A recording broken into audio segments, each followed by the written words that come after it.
Shamar Stewart is having troubles before he even plays a snap. And he's seeing what's happened to the stars of this football team, by the way, right? The Higgins stuff wasn't super smooth. The Hendrickson stuff's not smooth. But why pay him that big number where you've got Trey Henderson, who's an absolute superstar at edge? You always build a defense. Why haven't the Bengals been back to the Super Bowl in the last 4 years? It's real simple. Game time decisions only on SportsGrid. Y'all know where I'm going. And yeah, you can call it Knicks bias all you want. I'm taking the Knicks to come out of the East. I look at this New York team and think that Mike Brown is an upgrade over Tom Thibodeau. You may disagree. I don't care. I look at the fact of getting Yabusele and Clarkson off the bench is going to make the Knicks more dangerous. Betting above the rim, only on SportsGrid. The approach with Marion Hampton is if you're going to draft him aggressively and early, you better be patient because it might take half a season before he really takes over this backfield, and it might never happen this year, depending on how Harris performs. Gadsden and Disley so far not fantasy relevant at this time. Again, a more run-heavy offense. Hampton and Najee Harris, very intriguing, but the ADP, I think, on both of them is slightly off. Fantasy Sports Today, only on SportsGrid. Eric Skubal, another incredible performance. I mean, almost going 7-8 innings again, striking out a ton. I mean, I kind of felt like the Tigers really wanted that win. There's a bit of narrative to it that people like to buy into or, kind of, I don't want to say push a narrative, but the fact that he's doing what he did last year, but better, and is now in a spot to repeat, like there's something to be said. Newswire, only on SportsGrid.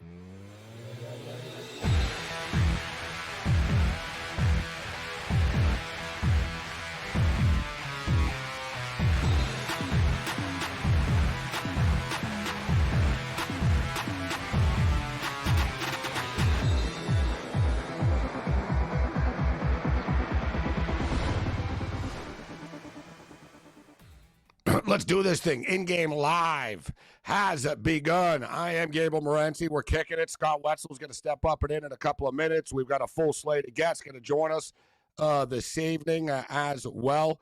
We've got Major League Baseball on the board this evening. There is some soccer going on, but Major League Baseball, WNBA, Cameron Brink makes her debut tonight. Kelsey Plum, absolutely on fire. I believe the coach, James Young, who I haven't spoken to in a long time, will step up and in a little bit later on with us, and we'll hit the WNBA. And speaking of hits, the Baltimore Orioles just got another hit, and they've had a lot of hits, all right? These guys have had more hits than the Bee Gees over the last 24 hours. We went old school with the Bee Gees reference there. That was for Wetzel, who's going to step up and in. I mean, he's just getting set up in Studio 34, I believe, right now. But last night, the Baltimore Orioles absolutely pulverized the Toronto Blue Jays.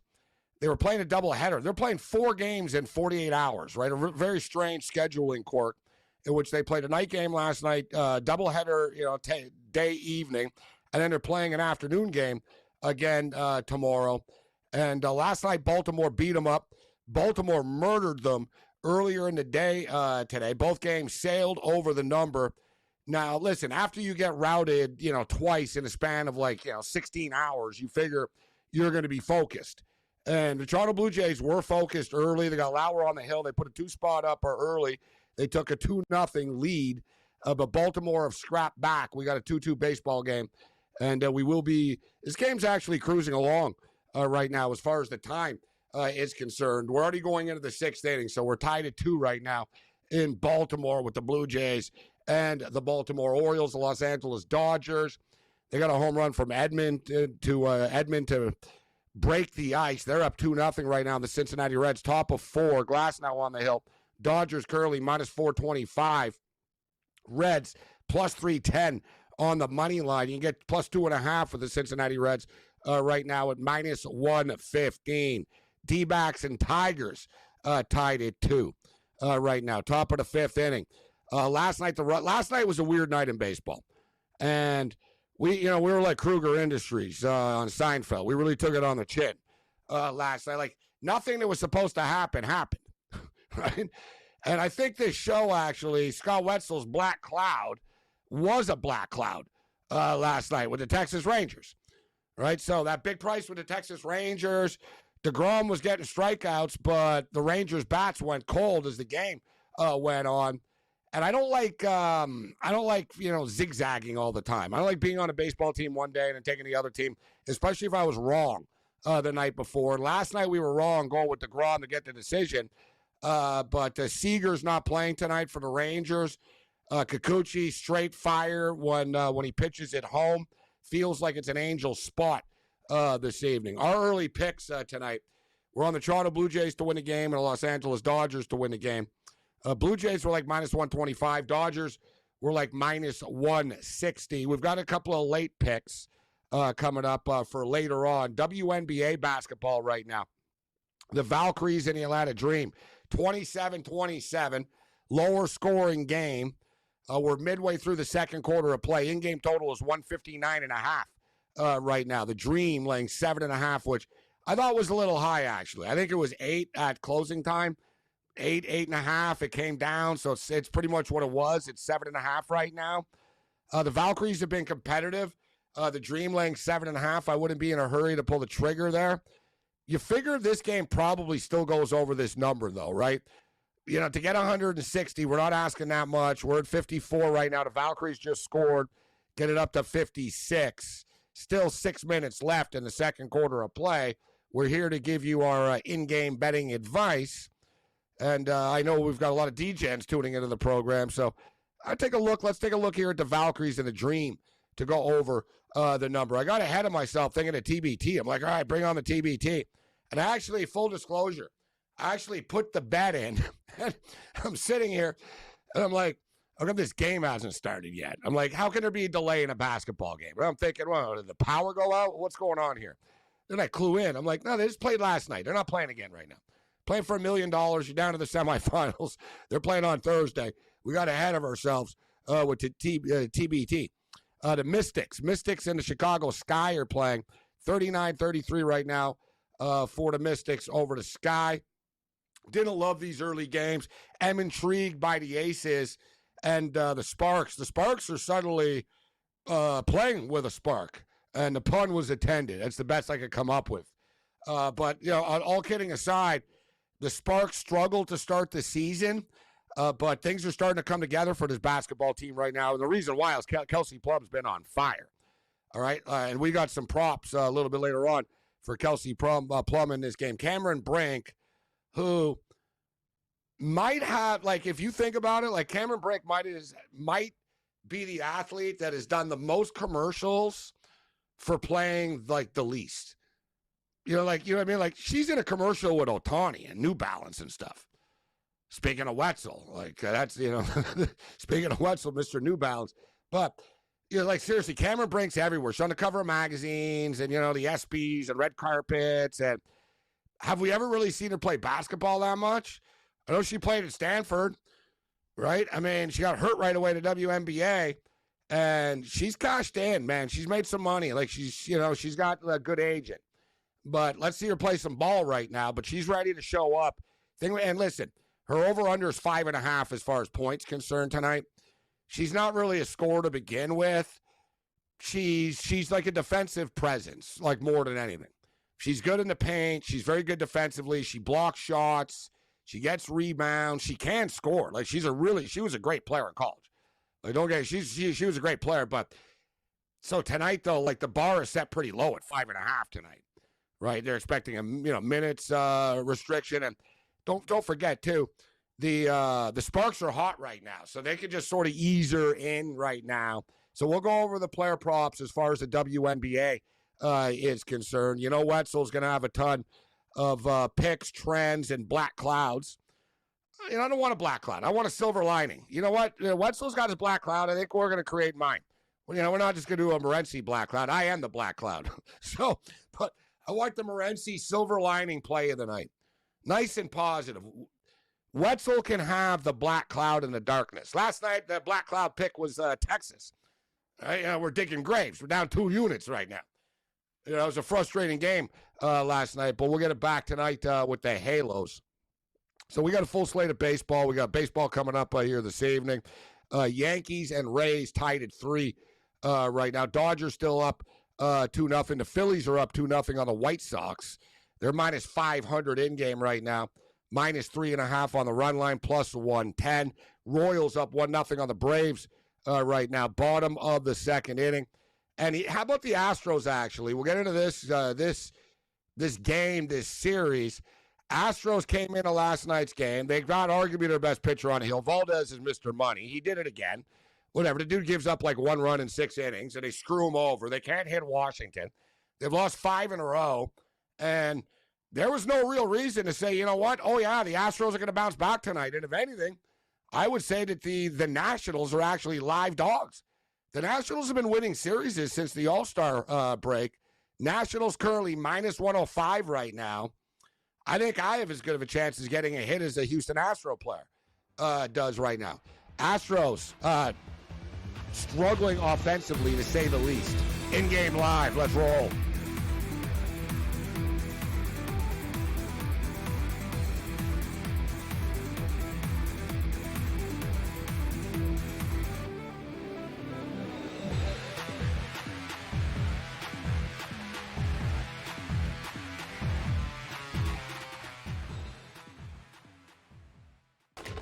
Enter into the magical world of McLuck.com, where even the smallest of spins can win real cash prizes. Adventure into over 1,000 of the best Vegas-style slot games. So what are you waiting for? Unlock your free welcome offer today. Join the fun where winners play and players win.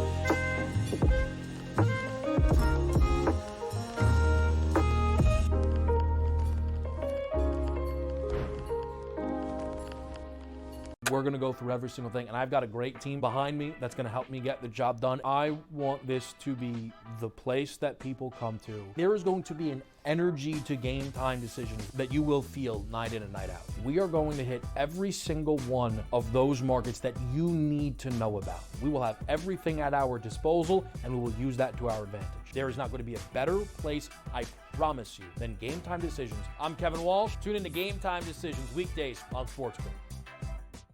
The game is on. The stakes are high. But the action isn't just on the field. He's rearranging that ring. Get it inside! SportsGrid's in-game live. Your ultimate second screen experience. A little flyer, couple 18.5 point live line. Every prop, every play, every day. Anything can happen. It's complete chaos. It's smarter to be on SportsGrid.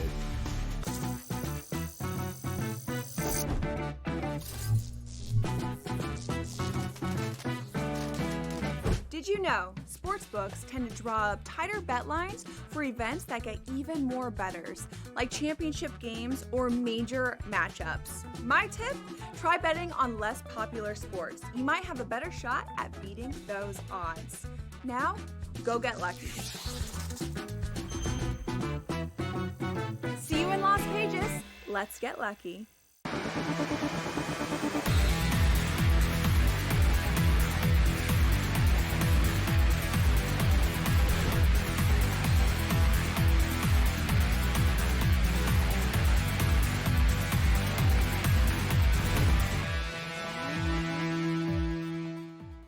All right, welcome back. It is in-game live game day here on the grid. Hour number 1, Scott and Gabe, as we take it at 10 p.m. Eastern time. We get the coach coming up here in a couple of moments. We'll do a little WNBA with him. And Gabe, I heard you talking. It's true, man. Yesterday was one of those days where, you know, if you're an amateur, then you're not gambling today, right? I mean, nothing hit. Nothing hit. The 0 for 5 and our 5 on the line. Black Cloud misses. SGP misses. All the public parlays, all the big-time favorites, all lost. And I was saying on my podcast, I don't know if you do this at times, but I put all the four major favorites, Cleveland, Houston, whoever they were, Texas, and there was one more thrown in there. I put them all in a round-robin parlay.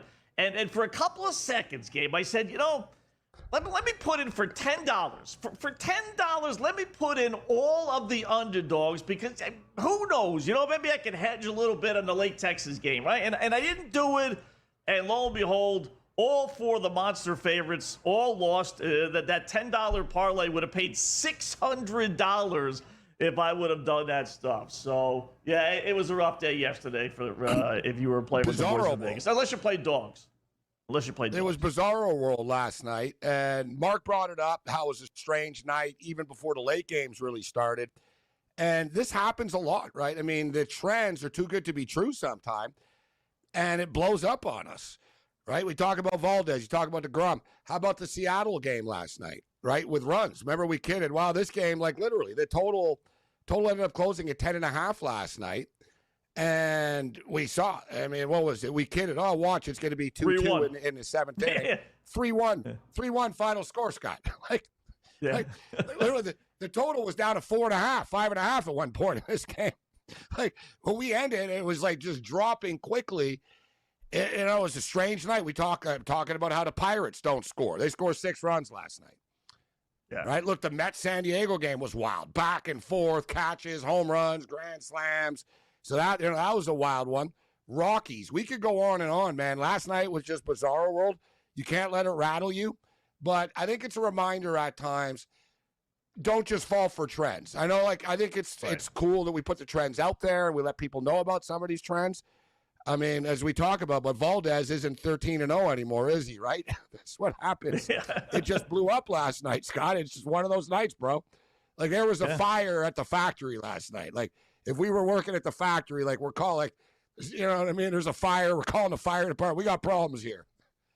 Yeah. And that's what I say. If you're an amateur, you probably walk away. But, you just know, if you've been in this, you got to get days like that. You just are. That's why we say also with the trends, which we're going to do here in a second, they are trends. They're not really like picks. A lot of times I'll say, this is the trend. I don't really like it, but this is the trend. So you kind of take that, with a grain of salt, some of these trend plays that we have here. But we've been successful. So speaking of which, we got 5 more for tonight. How about our little 5 on the line best trends for the remaining games?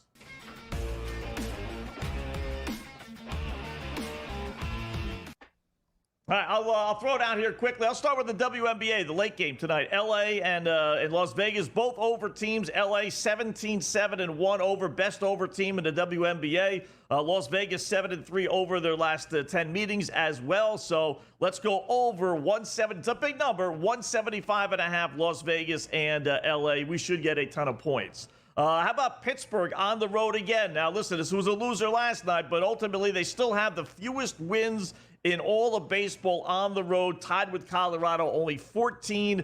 Maybe Justin Verlander and San Francisco at home, minus the 168. Play number 3, we got Texas. This one did hit, unfortunately, even though we weren't on it. We were on the under for the most part. But Texas, 16-7 over their last 23 games. Again, a monster under team, but man, it is definitely flipped. LA 12-5 over their last 17 games as well. So let's go over 8.5 Texas against the Angels. How about this one? Every once in a while you come across these trends, Gabe, and it's like, wow, really?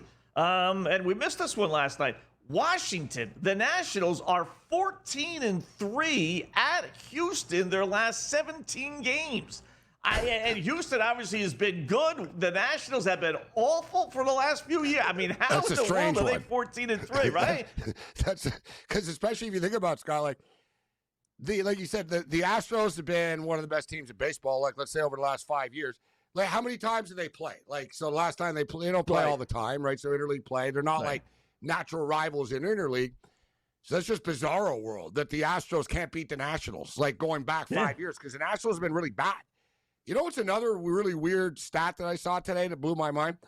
Earlier today in the Wild, the first leg of the doubleheader with the Blue Jays and the Orioles today, there were 5 sacrifice flies for like runs scored tonight.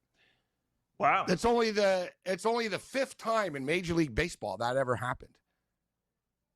I can't Really? believe that. Like, Only it's the not fifth that much. time? Yeah, like you're telling me, like after all these years and Coors, like we never had a game with like 7 sack fly. Like really, they're like, wow, 5 sack. And I was watching, and Schulman's one of the best in the business. He's the Blue Jays guy too. Yeah, and he goes, wow, this is the 4th sacrifice fly of the game. And he goes, wow, it's the 5th. And as I was watching, Scott, I was thinking, what's the big deal, Dan? Like, it's a 15-4 ball game. Like, so what? Yeah. Like, it's another sacrifice fly. Like, okay. You know what I mean? And then I saw after, it said only the 5th time, Scott, in Major League Baseball history that there was 5 sacrifice flies in a game. I can't believe that. Like, as a betting man, I would have lost a lot. You could have suckered me in a sports bar bet on that one, bro. If you would ask me what's the record for, like, you know what I mean? I'd be like, there's no way in hell like that was that special that there was 5 sack flies. But, hey, that's baseball. Yeah, it's crazy. All right, that leaves us with only one trend, the coup de grace, creme de la creme, #1 trend, 5 on the line for tonight. All right, it's a pretty good one. We had one last night, and we're going to have it again here, and that is Seattle. That's because the A's are 2-10, and Luis Severino's 12 starts at home. He personally is 0-9. He's got an ERA over 6 at home. He's already spoken about how he hates pitching in that ballpark.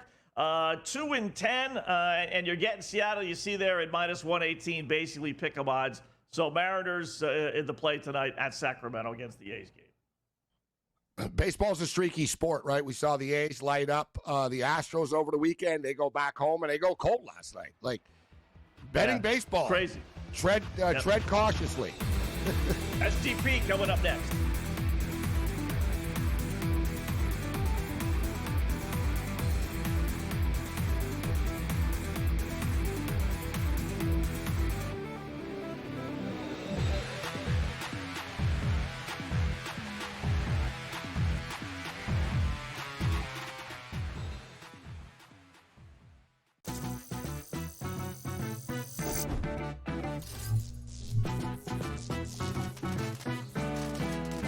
New to casinos and not sure what to play? Well, try blackjack first. It has a lower house advantage compared to other table games, making it especially player-friendly. Now, go get lucky. See you in Las Vegas. Let's get lucky. Y'all know where I'm going. And yeah, you can call it Nick bias all you want. I'm taking the Knicks to come out of the East. I look at this New York team and think that Mike Brown is an upgrade over Tom Thibodeau. You may disagree. I don't care. I look at the fact of getting Yabusele and Clarkson off the bench is going to make the Knicks more dangerous. Betting above the rim. Only on SportsGrid. Tiger used to really annoy me because all he did was win, and I was like, gosh, I just want to see some drama. I want to see Phil challenge him. I want to see some magic down the stretch and have Tiger pull it out in miracle-like fashion, like Rory just did at the Masters, you know, when something is really compelling like that. Scotty sucks the drama right out of the golf tournament as well. He just doesn't do it with all the panache. Game time decisions. Only on SportsGrid. He was already doing the dusting of the spot of where this one was going to go after Augusta this year. And the players, you know, he's had this insane start to the year. We won 3 times. Surely Scotty Scheffler isn't going to have a resume by July that's going to be way better. It's just, there's no way. But here we are. It's Scotty Scheffler with 2 majors on the year. The Smiley Show. Only on SportsGrid.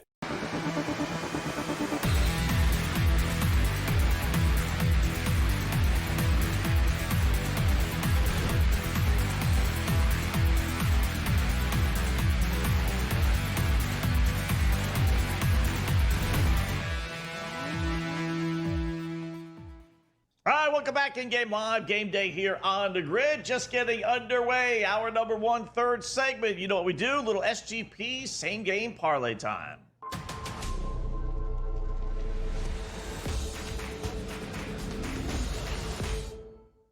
All All right, we're going to use the right back to the well we go with the Texas Rangers, who burned us last night. That is for sure. But I heard Gabe talking about this, and it is true. I do like going right back on teams I lost with the night before, trying not to flip-flop back and forth. So let's take Texas tonight. We're getting them with odds. So it's plus 108 for the Rangers against the LA Angels. I will say this again, but these trends are your friends until they hurt you. Texas has one of the worst records against left-handed pitchers in all of baseball, believe it or not. So only 11 wins. In fact, I think it's actually 9 wins. Check that. It's 9 wins against left-handed pitchers here. So, but that's okay. We're going to go with the Rangers. We're going to throw that out the window. Give me Texas. 11-3 their last 14, despite last night's loss. Got to use the over again. Over 9, Texas and the LA Angels. Thought about dropping that down. I'm glad I didn't, because apparently Corey Seager might not be playing tonight, which kind of stinks. With a lefty pitching, I guess it figures. But if he is in the lineup, we're going to use him for a hit. He's batting .333 in the month of July. We're going to use him for an RBI as well. If he's in there, he's got 15 RBIs in 22 games this month. We're going to go with Josh Jung, 1 hit for the Rangers as well. He's hitting .400. He's got a 9-game hitting streak as well. So you may want to use him for 2 bases or an RBI if Seager's not playing. And then we'll use the Nolan Chanel guy. 1 hit, minus 290. He's hitting .303 in the month of July. 15 of the 23 games, he's got at least 1 hit. So depending on what pieces you could put in there, it comes out to 673 when I put it in this afternoon. But basically, it's a Texas parlay, and hopefully the big boys that come through, even if Seager doesn't play. Well, Seager's out of the lineup tonight due to rest, so he's not injured. Yeah, he's not in the lineup. Now, I'm not saying it doesn't mean he won't, come in and pinch hit potentially at some point in this baseball game, but he's not in the starting lineup this evening due to rest. And one thing I'll note, back to the trends, but this isn't really a trend. This is just sort of reality, in which the Texas Rangers, 17-32 on the road this year, Scott, when listed as an underdog. So, they generally do not win. And the Angels are favored tonight. And because Kikuchi's been straight fire. Kikuchi's been straight money at home. He's been better at home than he's been on the road, Kikuchi. But he's had a really good year, Kikuchi, this year. Obviously, he was in the All-Star game, etc. But, 17-32, Scott. That caught my eye tonight with the Rangers. Now, no Seager in the lineup. Like we talked about, baseball is bizarro world. That's why you can never look ahead with schedules and teams. You go, look at August or September, they play these bad teams. Yeah, you can't assume anything in baseball. But I'm going to go with the Angels tonight, Scott. And I like we were talking about, I hate zigs, I'd rather go back to the team I lost with. Because, there's nothing worse than taking a team in game 1, then going with the other team and losing in game 2. And what do you do? You know what I mean? Then that's what makes you feel like a loser, right? When you're you're sort of chasing. You know what I mean, Scott? You get that deflated feeling like, the hell am I doing? Like I'm on the wrong side of every game in this series. And it can break your confidence. But I just, I liked DeGrom last night. I didn't love the Texas Love Fest on the show last night either, Scott. Every guest that came on the show, Texas is going to win a division, World Series. And then they lost the effing game to the Angels. I'm just saying, with Kikuchi on the hill here tonight, no Seager in the lineup. Corbin is hit or miss. He gives up a lot of deep balls. The Angels have a lot of power. I'm going with the Halos tonight. I'm waiting for Patrick Corbin to turn into Patrick Corbin again, right? I mean, he's done great for them. It's out of the blue. I mean, he's been awful, just awful for Washington.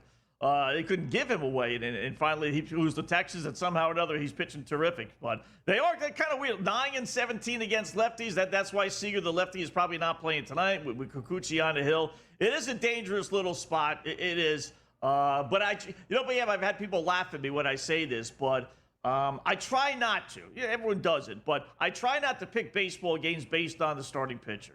I try and base it on a series. Yeah. I like Texas in this series, so in my mindset, all right, I'm going to play Texas for 3 games. If they win the first 2, maybe I'll hop off them. I'll guarantee myself a profit. But I try not to, because you're betting on pitchers who are going to be in the game for the most part for 5 innings. Hey, I mean, think about the NFL, right? You think about betting on, pick Kansas City, we'll just say, and you don't have Patrick Mahomes in the second half. That's what you're doing in baseball. You don't have the pitcher in the most important part of the game. In the modern era, Scott, if you think about it, in the modern era, the starting pitcher pitches, 45-50% of the game? Yeah. How many pitchers actually even go 7 innings anymore? Like we talked about it. 6 is like, hey, great start. We'll talk about it on the other side. I agree with you.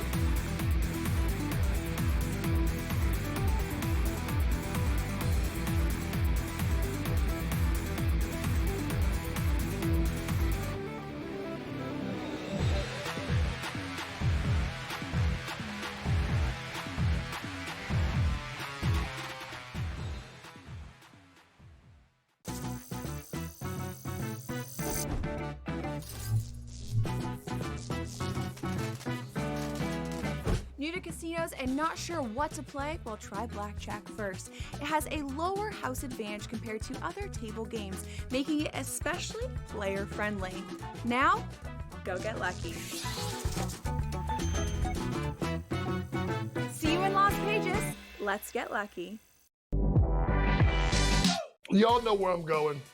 And yeah, you can call it Nick bias all you want. I'm taking the Knicks to come out of the East. I look at this New York team and think that Mike Brown is an upgrade over Tom Thibodeau. You may disagree. I don't care. I look at the fact of getting Yabusele and Clarkson off the bench is going to make the Knicks more dangerous. Betting above the rim, only on SportsGrid.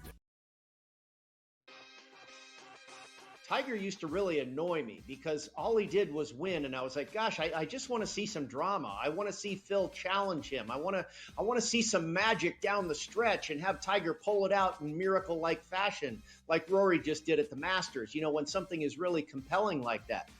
Scotty sucks the drama right out of the golf tournament as well. He just doesn't do it with all the panache. Game time decisions, only on SportsGrid. He was already doing the dusting of the spot of where this one was going to go after Augusta this year. And the players, he's had this insane start to the year. We won 3 times. Surely Scotty Scheffler isn't going to have a resume by July that's going to be way better. It's just, there's no way. But here we are. It's Scotty Scheffler with 2 majors on the year. The Smiley Show, only on SportsGrid.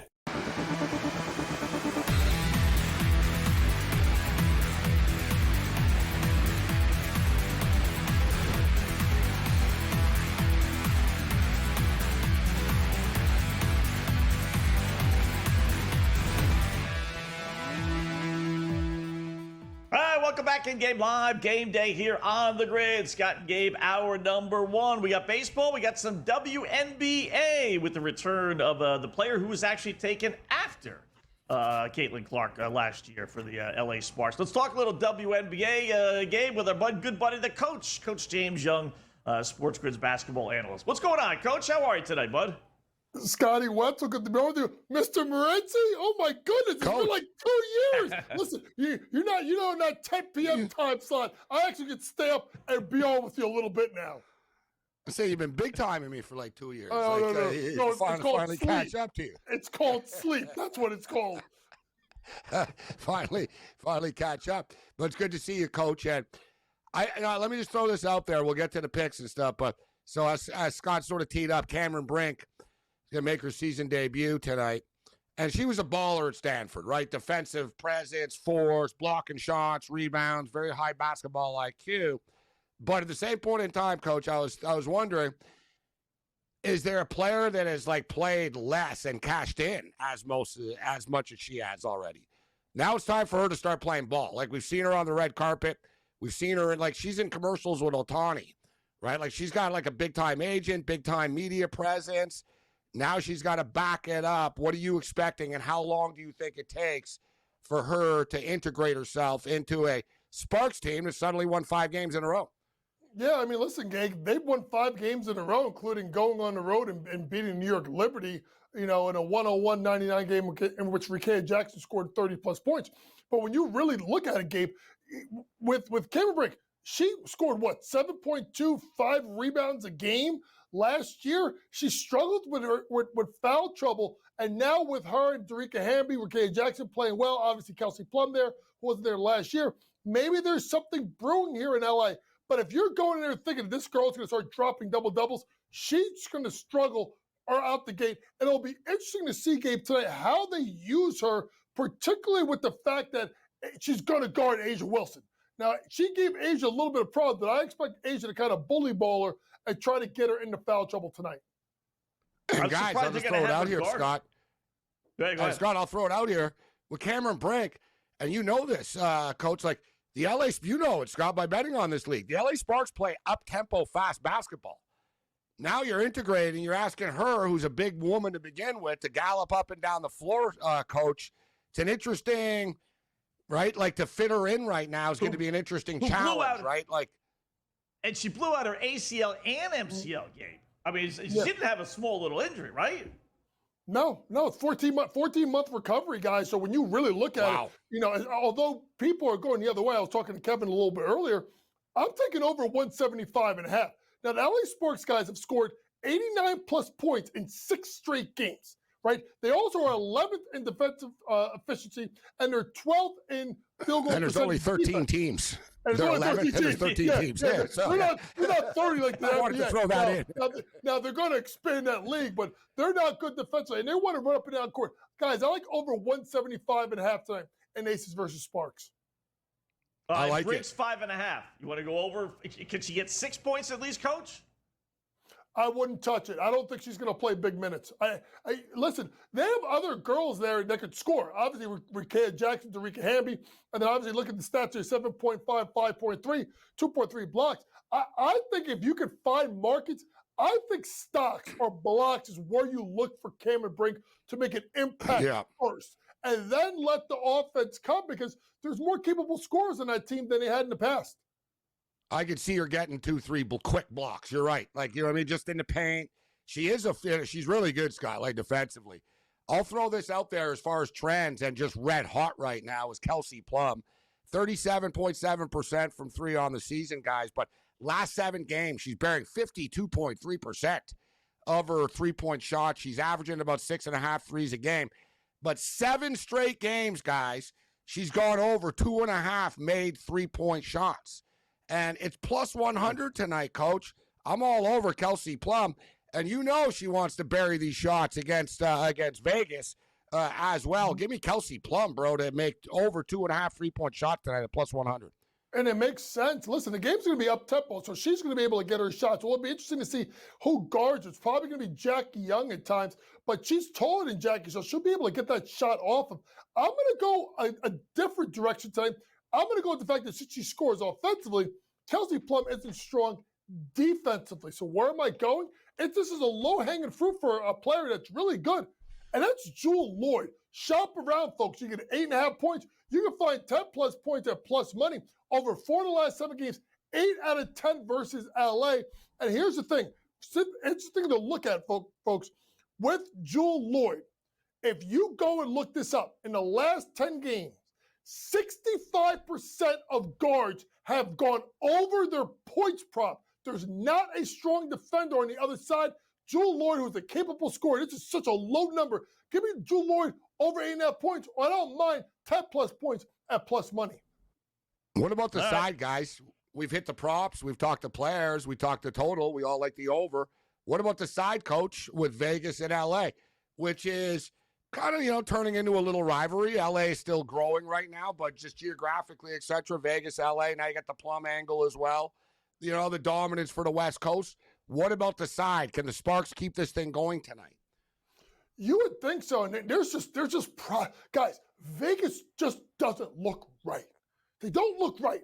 The trade has not worked out, but getting rid of Kelsey Plum for Jewel Lloyd. They started to tune out Coach Hammond a bit, Coach? Is it one of those deals, too, that she's got attitude and they're tired of her attitude, et cetera? It could be a little bit of that. Got to remember, the Darica Hamby thing with her being pregnant was an issue, right? There's also lost good players. Alicia Clark, Kate Martin, girls that were coming off the bench. That's why it's interesting with Jewel Lloyd, because they brought Jewel Lloyd off the bench last game, and she got 20 points. The other part about it is this: people fail to realize this. The head coach of the Valkyries was Becky Hammond's top assistant. Now, I know the Valkyries have gone 1-4 against the spread the last 5 games and struggled, but she was kind of that defensive coordinator for them, so they have struggled a little bit without their coach. That's something that is not being talked about enough, is that Becky Hammond lost her top lieutenant. All right, so why is Las Vegas getting a point at home then? I mean, they're playing great. They're at home, 5 in a row, as Gabe mentioned. I got a 13-13 disappointing Vegas team coming in, and the game's basically pick 'em, coach. I mean, in fact, I'm getting a 1.5. How come? It's the back of the card. They still look at Asia Wilson. They still look at Jewel Lloyd. They still look at Jackie Young. They still look at the point guard Chelsea Gray and think that is enough to get them there. I can't go either way because I think this game's going to be tight, but I think it's going to be close and it's going to be up-tempo. Remember, guys, and you know this, what's different about they do, and as compared to other sports, mainly men's basketball, is the ability to advance the ball the last 2 minutes. That means more possessions down the stretch with fouls. That's another reason why I think creeps over. I like the over more than I like a side in the game. You know what I don't like, though, Coach, about the WNBA? We saw last night, we were talking about with Scott, sort of saw it in the WNBA All-Star game. They're turning in the NBA net right now, right? Like the last 2 minutes, last minute of the game last night. Like Paige Becker's coach looked over, like she was about to score, and she looked at the bench, and they told her, no. And I'm like, come on, I need a couple of more points for the in-game over, Coach. I hate that about modern basketball. Just shoot the damn ball. Shoot the ball. There's a minute and a half left. Everyone stands there and dribbles. I hate that. All I would tell my Knicks fans is that's what the Knicks did in game one, and then burned them with the Halliburton 3 to force the game in overtime because they did not take the layup in the end of game one of the Eastern Conference Finals. All right, we're going Play to to take the a break. final We'll get whistle. your thoughts. Yeah, we'll get your thoughts on the games in progress, Coach. But what do you think about the hair pull last night with the wig popping off and stopping the game? I mean, what is that, Coach? Hey, listen, you better put that weave in your hair a little bit tighter, Kalina Copper, because that does cause, that could have been a delay game warning. If I was the other coach, I would have called delay game warning on that one. Yeah, that's what they should have been. And meanwhile, they kicked the poor fan out for whatever he said. All right, we'll get some He's game lucky live she didn't kill him. Coach when we come back.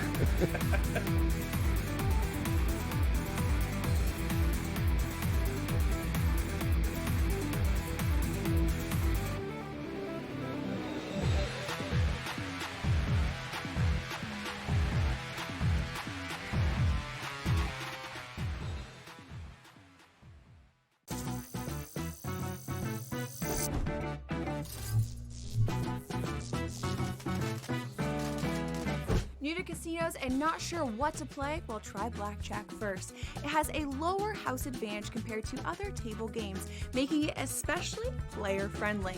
Now, go get lucky. See you in Las Vegas. Let's get lucky. Y'all know where I'm going. And yeah, you can call it Knicks bias all you want. I'm taking the Knicks to come out of the East. I look at this New York team and think that Mike Brown is an upgrade over Tom Thibodeau. You may disagree. I don't care. I look at the fact of getting Yabusele and Clarkson off the bench is going to make the Knicks more dangerous. Betting above the rim. Only on SportsGrid.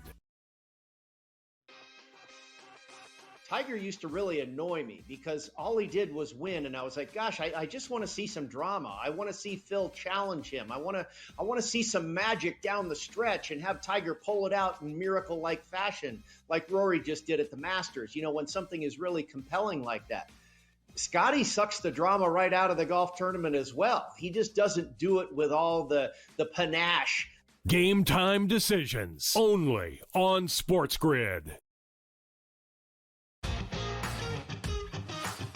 He was already doing the dusting of the spot of where this one was going to go after Augusta this year. And the players, he's had this insane start to the year. We won 3 times. Surely Scotty Scheffler isn't going to have a resume by July that's going to be way better. It's just, there's no way. But here we are. It's Scotty Scheffler with 2 majors on the year. The Smiley Show. Only on SportsGrid.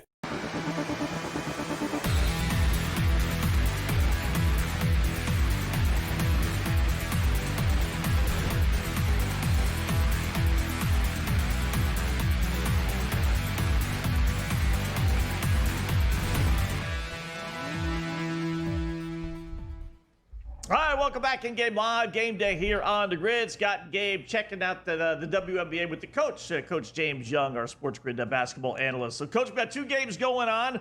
You got a decent little betting opportunity here. Is Atlanta, what, a 7, well, actually like about an 8.5 point home favorite after beating Minnesota last time out. They come home, and they're actually trailing against Golden State, which lost their best player to a knee injury in practice last week. They're 1-1 since that injury. Got blown out last game, but they are leading tonight 48-47. Atlanta, midway through the third quarter, down to 3.5. You want to bite on the Dream? Yeah, I would take the Dream. Listen, this could be a spot where they just came off that road trip where the last 2 wins, they won at Phoenix, at Minnesota. Remember, Minnesota, I don't think had lost a home game all year. So that was a little bit of, I jumped on them at the 8.5. Let's see if they make a run. But I do expect them to play much better. Just taking a look at it, there's no one really in foul trouble. It's something I look at. Alicia Gray's got 3 fouls, remember 6 in the WNBA to foul out. But a couple of players with 4 and 3 fouls for the Valkyries. I think that the Dream turn around and take it. If you want to wait a tiny bit longer, maybe get a 2.5, but get a minus 150 or less on the money line, I wouldn't mind you doing it. But I do expect Atlanta to find a way to get the win and the cover. Coach, of course, is in the New York area. So let me ask you, Coach, what were your thoughts last night on the Liberty's performance? Pretty embarrassing in the first half. Like, they were down by 27, and they didn't quit, right? So that tells me that they were embarrassed. They talked about it after the game, that was me and Scott were like, wow, this is pretty pathetic by the champions here.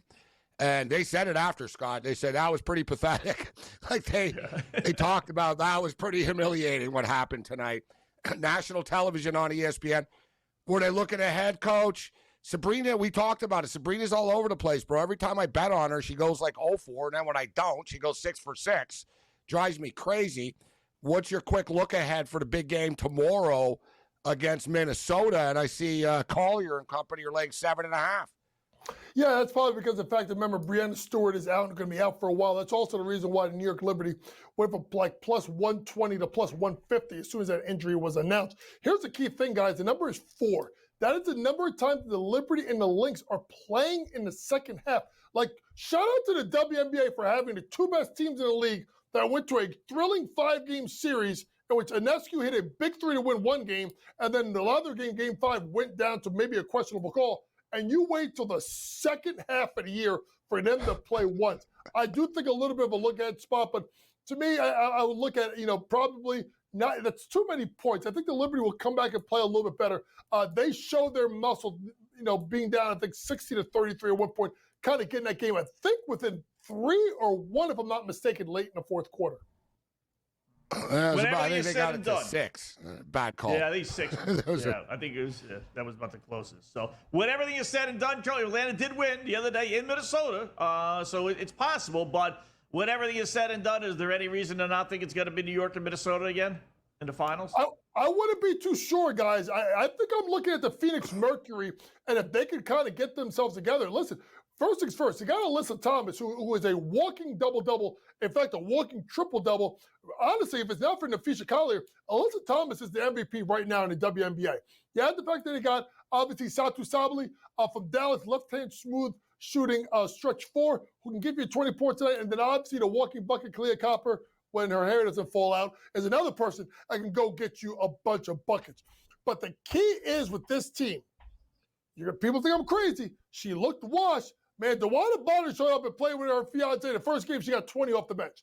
This is a big shot maker, big shot taker. To me, and remember, folks, they've beaten Minnesota, and they've beaten the Liberty twice. Although I know when it gets to Liberty, first time out, Jonquel Jones got hurt early in the game. Second time out, Jonquel Jones did not play. Phoenix is very much in play that they could be the spoiler and find themselves into the WNBA Finals. All right, let's switch to the NBA. What do you think of the slim down Luka? Apparently working out. Somehow or another, Dallas Mavericks didn't have a trainer that can motivate him, so they get rid of one of the best players in the NBA. But Lakers apparently do. What do you think of that?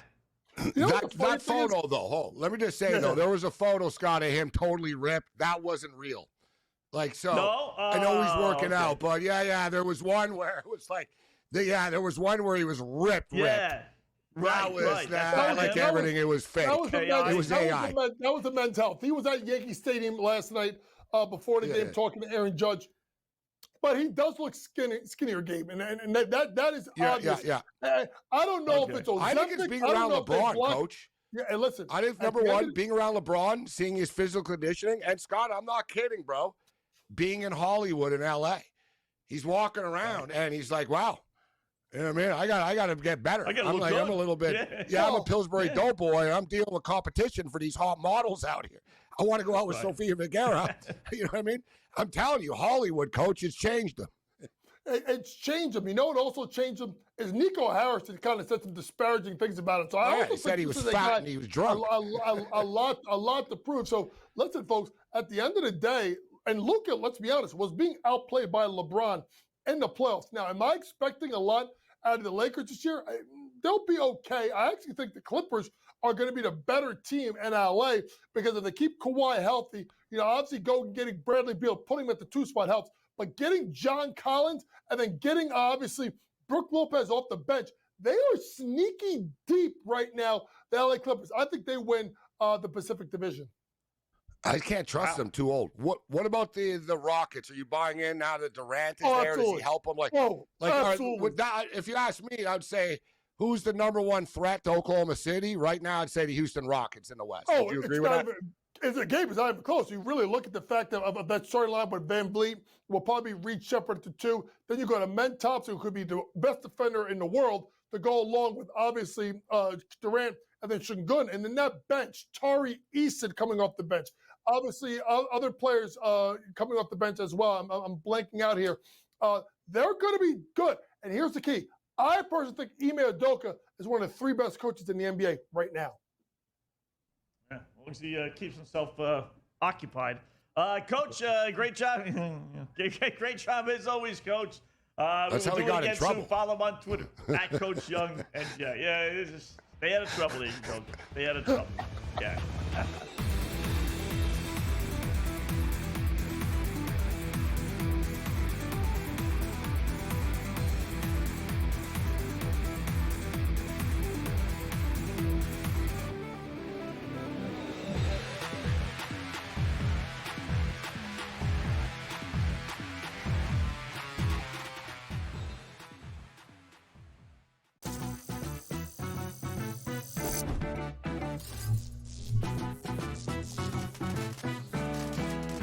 New to casinos and not sure what to play? Well, try blackjack first. It has a lower house advantage compared to other table games, making it especially player-friendly. Now, go get lucky. See you in Las Vegas. Let's get lucky. Y'all know where I'm going. And yeah, you can call it Nick bias all you want. I'm taking the Knicks to come out of the East. I look at this New York team and think that Mike Brown is an upgrade over Tom Thibodeau. You may disagree. I don't care. I look at the fact of getting Yabusele and Clarkson off the bench is going to make the Knicks more dangerous. Betting above the rim, only on SportsGrid. Tiger used to really annoy me because all he did was win, and I was like, gosh, I just want to see some drama. I want to see Phil challenge him. I want to see some magic down the stretch and have Tiger pull it out in miracle-like fashion, like Rory just did at the Masters, when something is really compelling like that. Scotty sucks the drama right out of the golf tournament as well. He just doesn't do it with all the panache. Game time decisions, only on SportsGrid. He was already doing the dusting of the spot of where this one was going to go after Augusta this year. And the players, he's had this insane start to the year. We won 3 times. Surely Scotty Scheffler isn't going to have a resume by July that's going to be way better. It's just, there's no way. But here we are. It's Scotty Scheffler with 2 majors on the year. The Smiley Show, only on SportsGrid.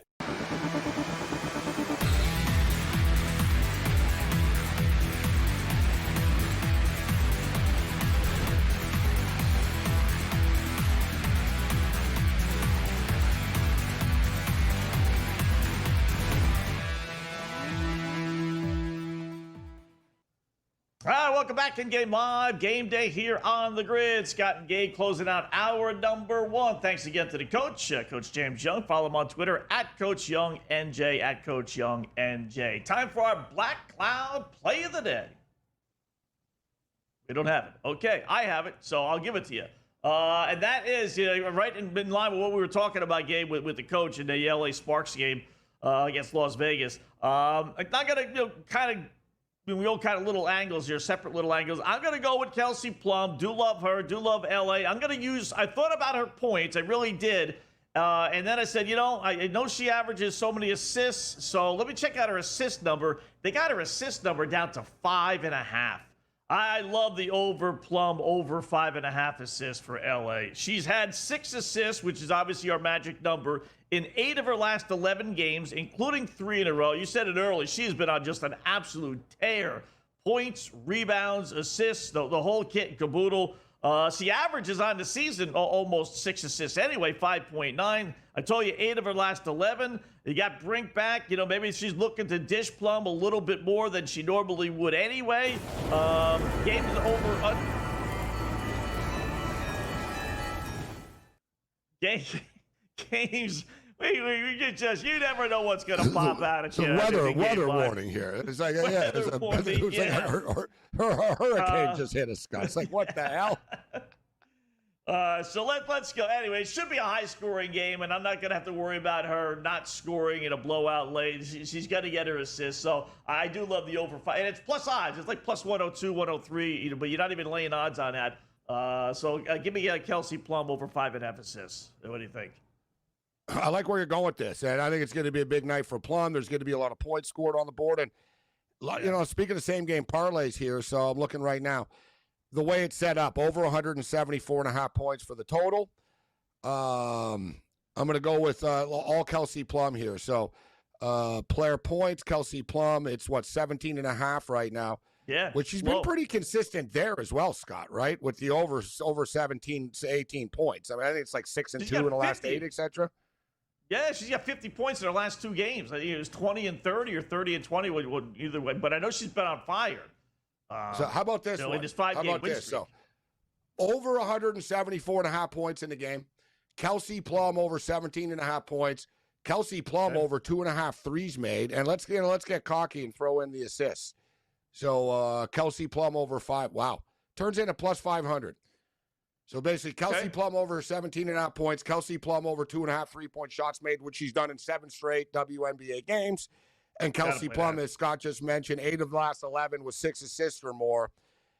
That's plus 500. I don't think that's a bad bet. It's worth a shot at plus 500. Yeah.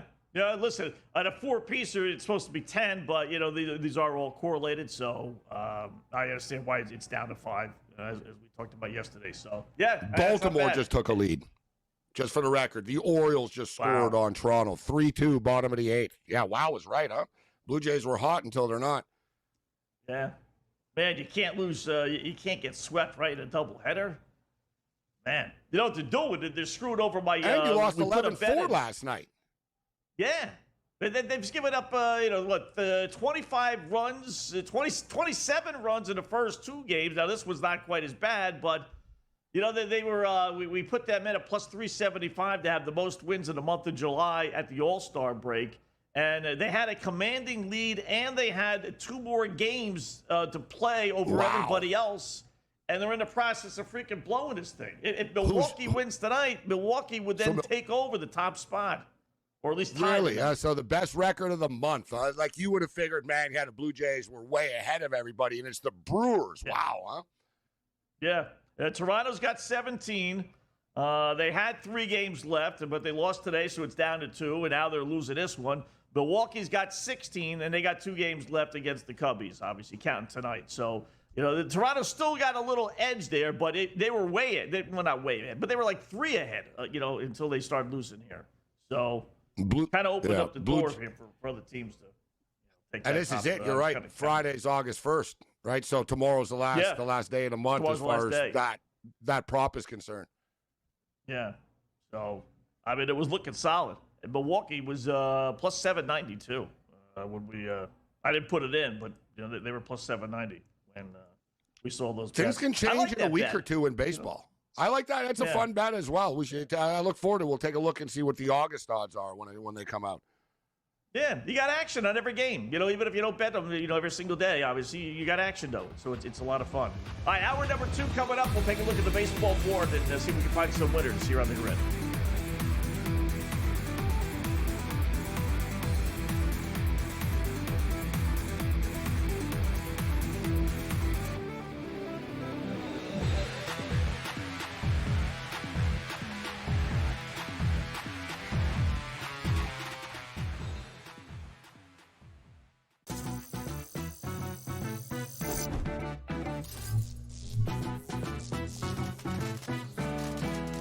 New to casinos and not sure what to play? Well, try blackjack first. It has a lower house advantage compared to other table games, making it especially player-friendly.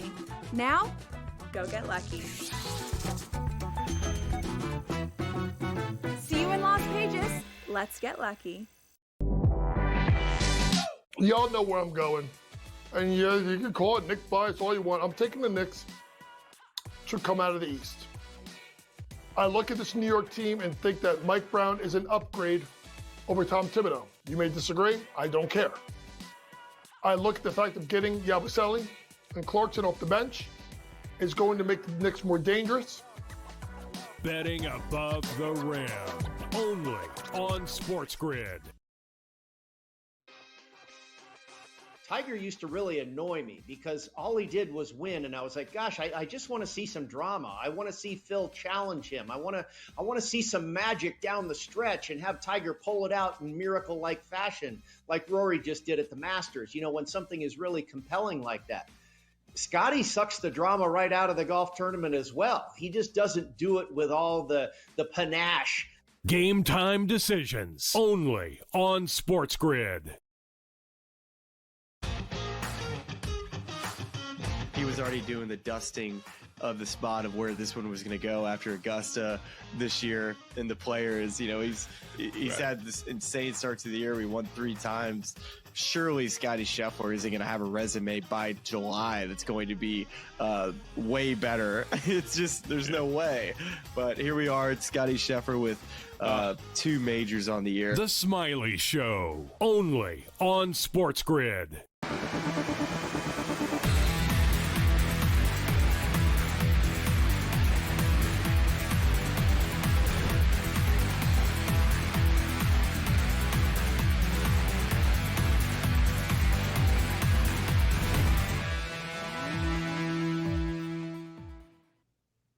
Welcome back in Game Live. Game Day here on the grid. Hour number 2. Scott and Gabe Morency until 10 p.m. Eastern Time. We got a little baseball, a little WNBA. We got some surprising scores on the MLB Diamond. Or maybe they're not really surprising. Let's welcome in our good buddy SportsGrid analyst, Tom Vecchio, to the program. Tom, Scott, and Gabe. And I'm looking at that Washington Nationals, Houston Astros game.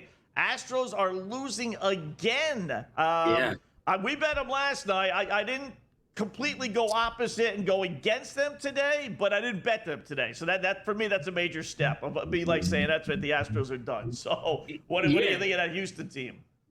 Certainly struggling right now. I didn't see how the Nats scored, but Houston looks terrible. And they started off season slow. They really turned things around in June. But I believe at this point in July, they have 17 or 18 players on the IL. So they were great for a while and they were kind of treading water and were exceeding that. But attrition is starting to get to them where you can be good for a point in baseball, but at a certain point, it's going to turn and the other shoe is going to drop and the injuries are going to pile up and your pitching staff actually isn't this good. What's the Nationals' record, too? I don't know. I could pop this up pretty quickly since they fired Martinez. Because they've actually won every series. They've actually won every series, Tom, since the All-Star break. Right? So this will be their 3rd straight series win if they win this game. 7-8. Actually. So, 7-8. That. These are important little things.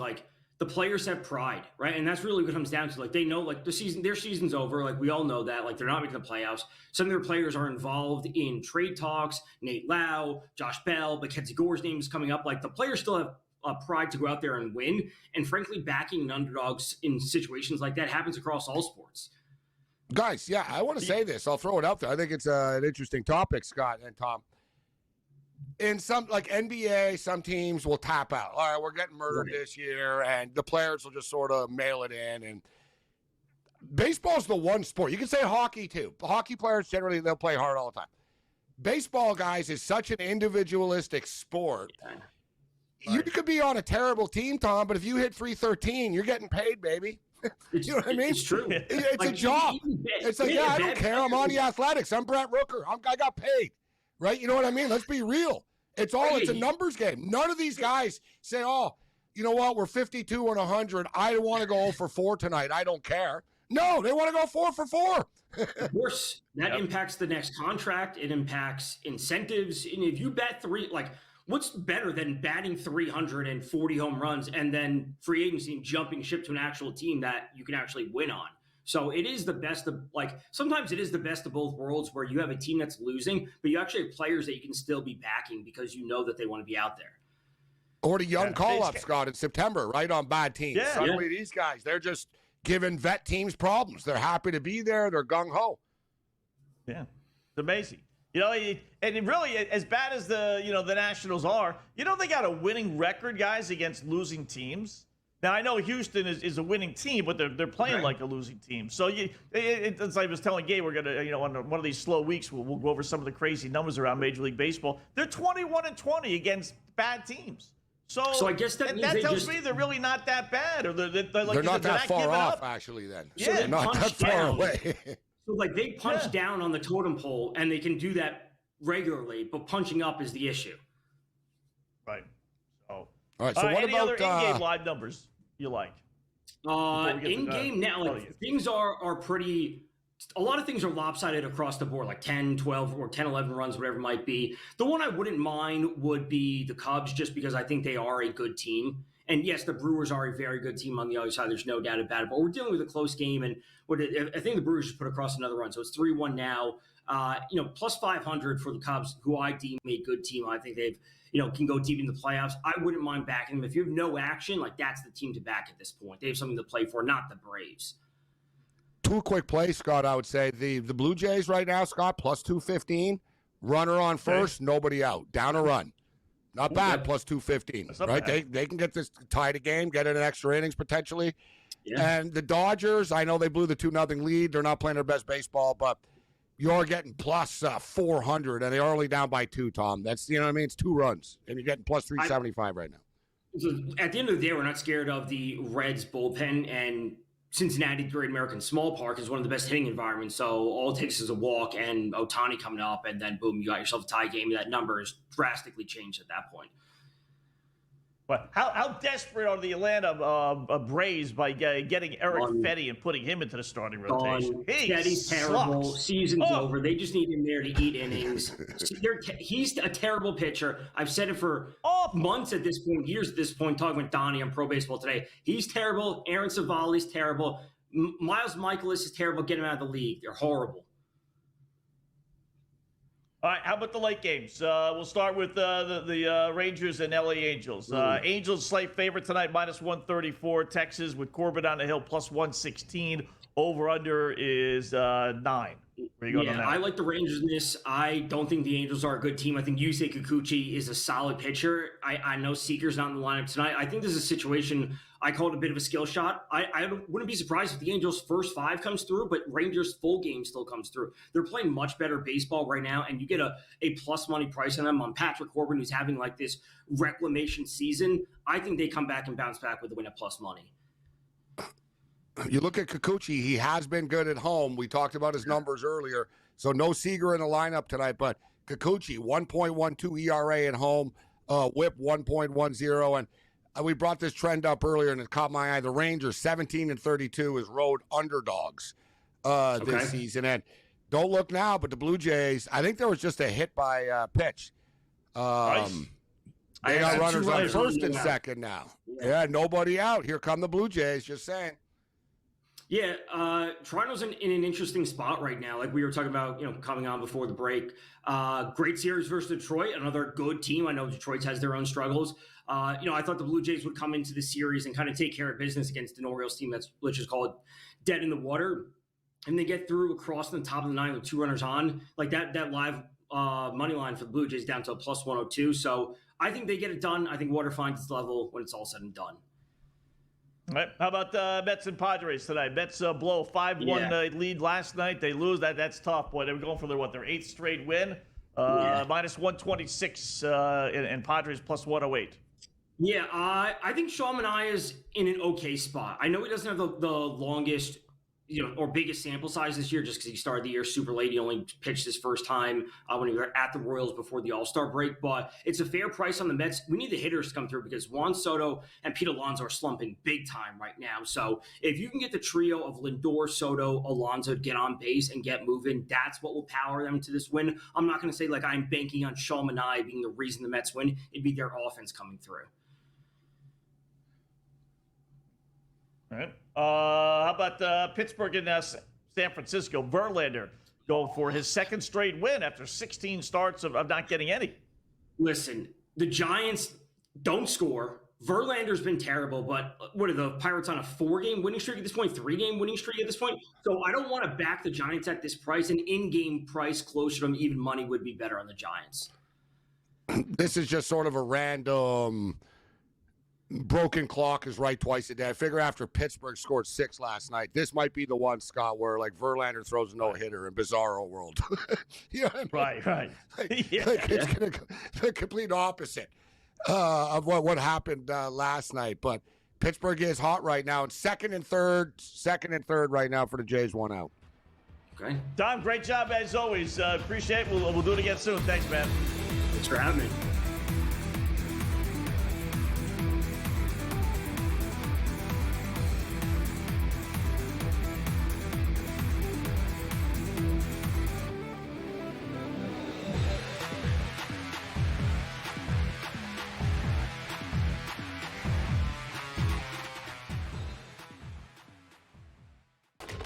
Enter into the magical world of McLuck.com, where even the smallest of spins can win real cash prizes.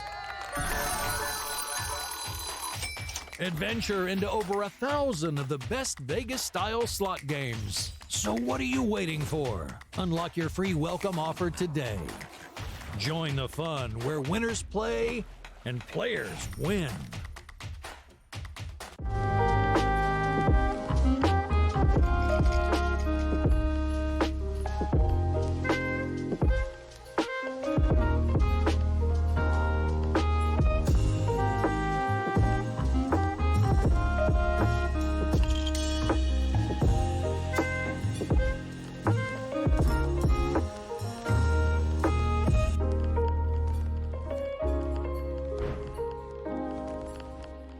We're going to go through every single thing, and I've got a great team behind me that's going to help me get the job done. I want this to be the place that people come to. There is going to be an energy to game time decisions that you will feel night in and night out. We are going to hit every single one of those markets that you need to know about. We will have everything at our disposal, and we will use that to our advantage. There is not going to be a better place, I promise you, than Game Time Decisions. I'm Kevin Walsh. Tune in to Game Time Decisions weekdays on SportsGrid.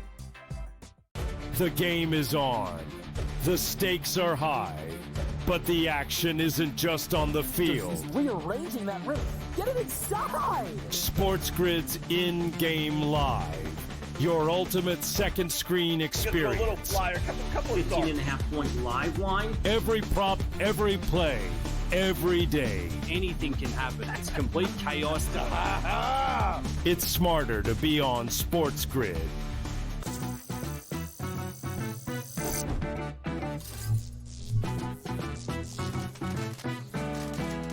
Did you know sportsbooks tend to draw up tighter bet lines for events that get even more bettors, like championship games or major matchups? My tip, try betting on less popular sports. You might have a better shot at beating those odds.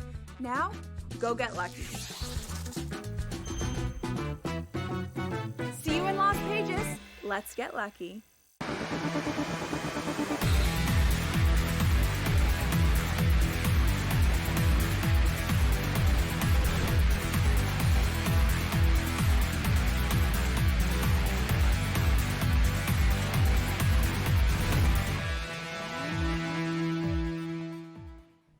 All right, welcome back to Game Live. Game Day here on the Grid. Scott and Gabe, hour number 2. Thanks to Tom Vecchio, SportsGrid host, joining us, giving us a couple of baseball thoughts. And one of them was that Padres and Mets game. I tell you, this kid pitching for San Diego, Gabe, is not a bad little pitcher.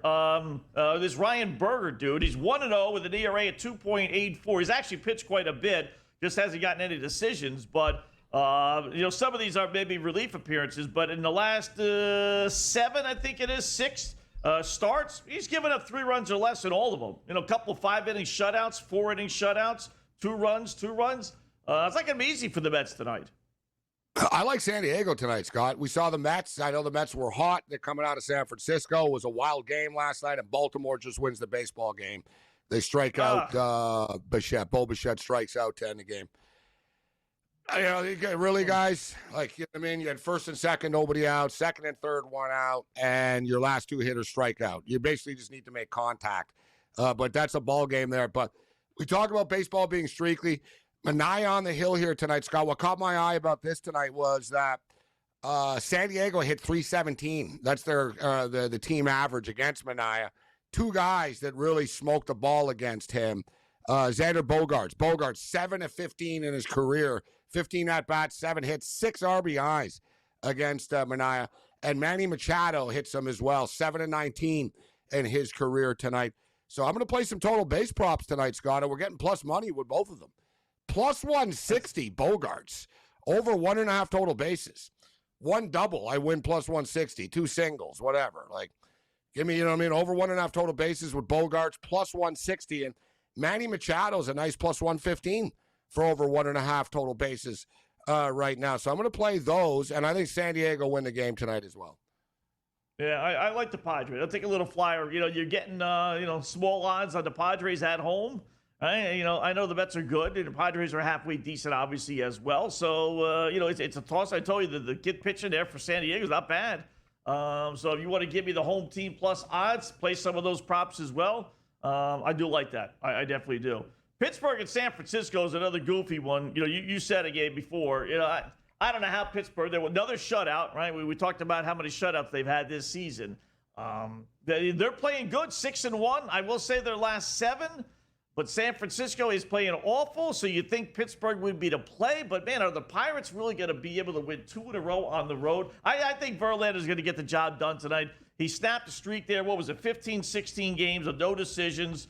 He finally gets me at 16. He's 1-8, which you think is lousy, and obviously that is. But he's actually pitched okay. He's allowed 2 runs or less in 9 of his starts. So, it's not like he's getting shellacked. And Pittsburgh can't hit their way out of a paper bag. I don't like laying $168. That's right on that edge of where I'm willing to lay. But I will tonight with San Francisco. I like the Giants.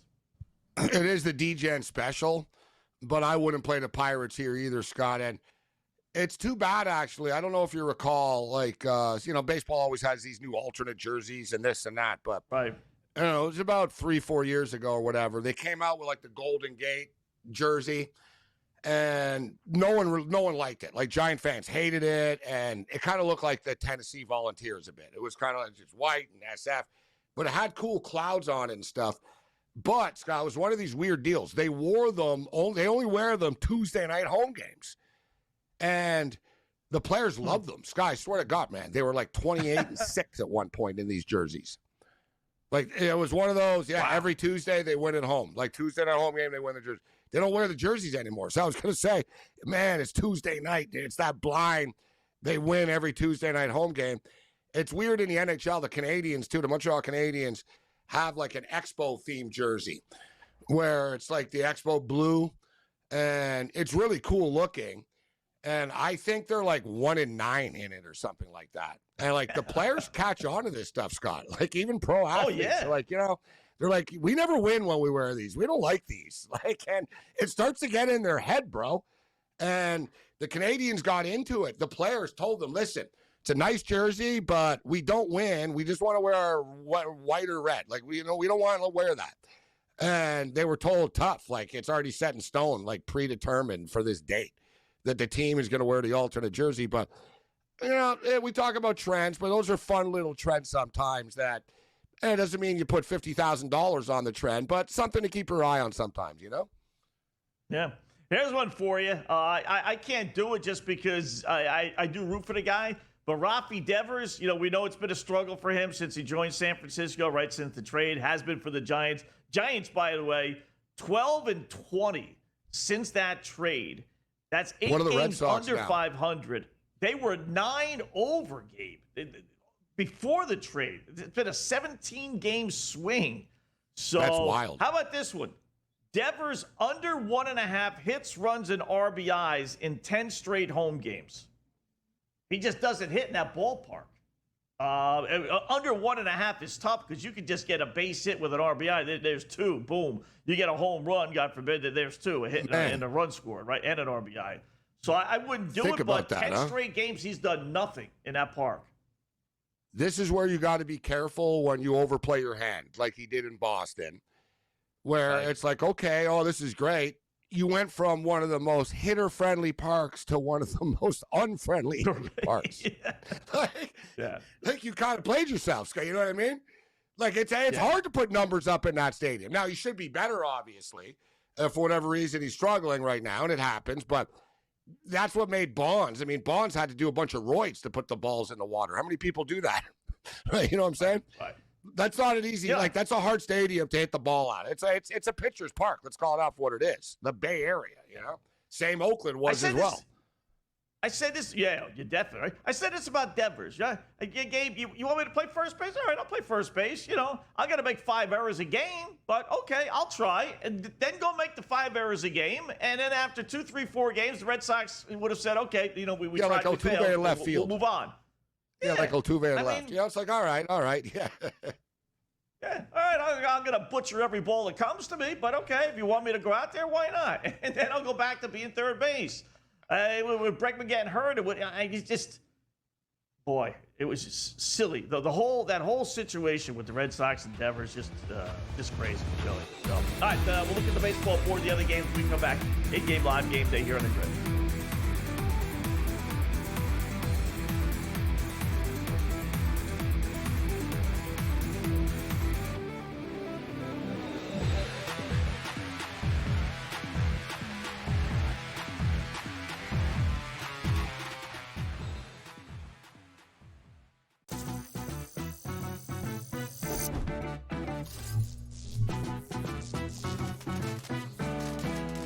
New to casinos and not sure what to play? Well, try Blackjack first. It has a lower house advantage compared to other table games, making it especially player-friendly.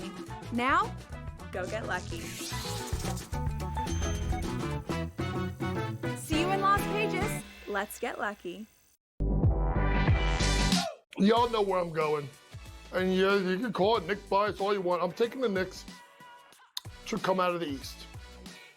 I look at this New York team and think that Mike Brown is an upgrade over Tom Thibodeau. You may disagree. I don't care.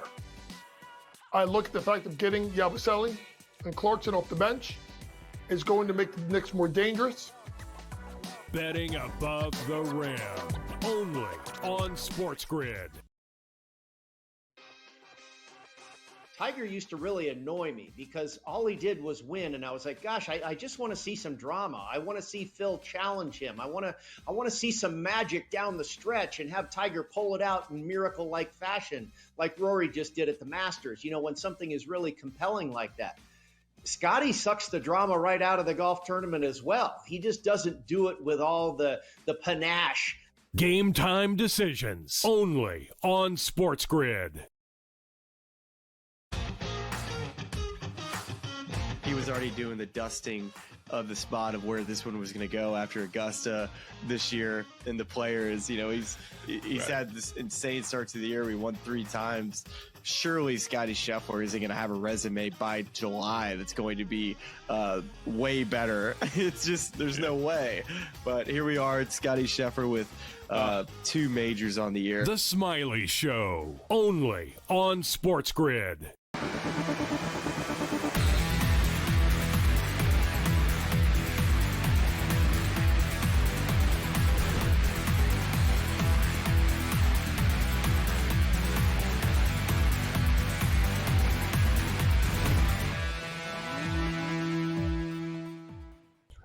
All right, welcome back in Game Live. Game Day here on the grid. Scott, Gabe, hour number 2. We got some baseball. We'll check the WNBA board here in a second as well. But Gabe suggested it. It's come through.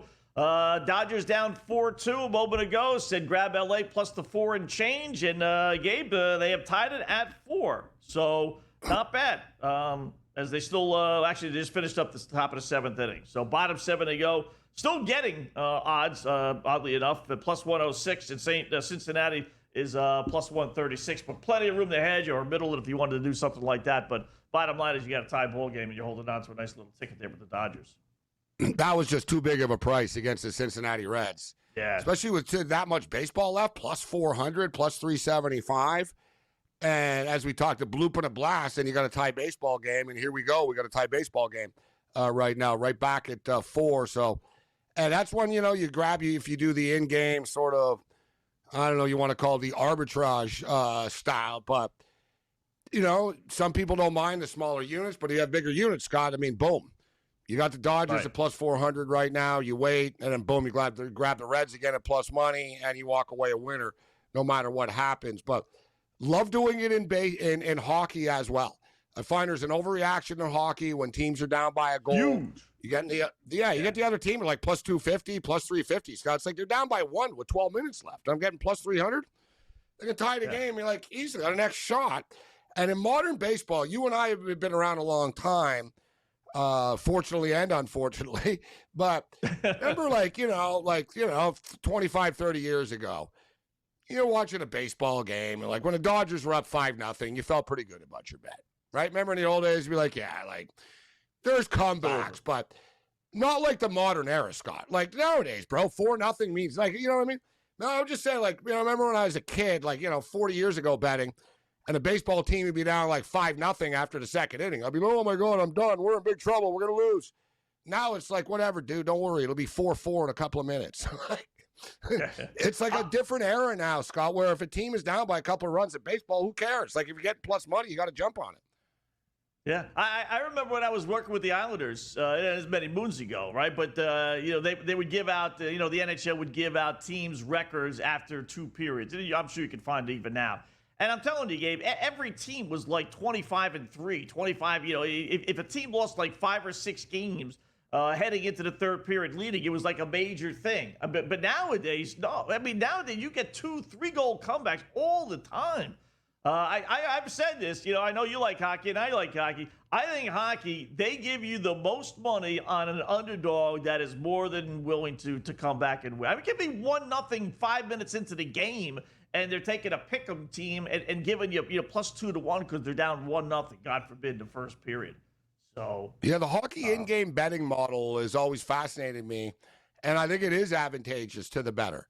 It's very soccer-like, where, say, it'd be like that in soccer, but there's not that many goals. Right. Like, the total's 2.5 in a soccer game, Scott, and it'll be the same thing.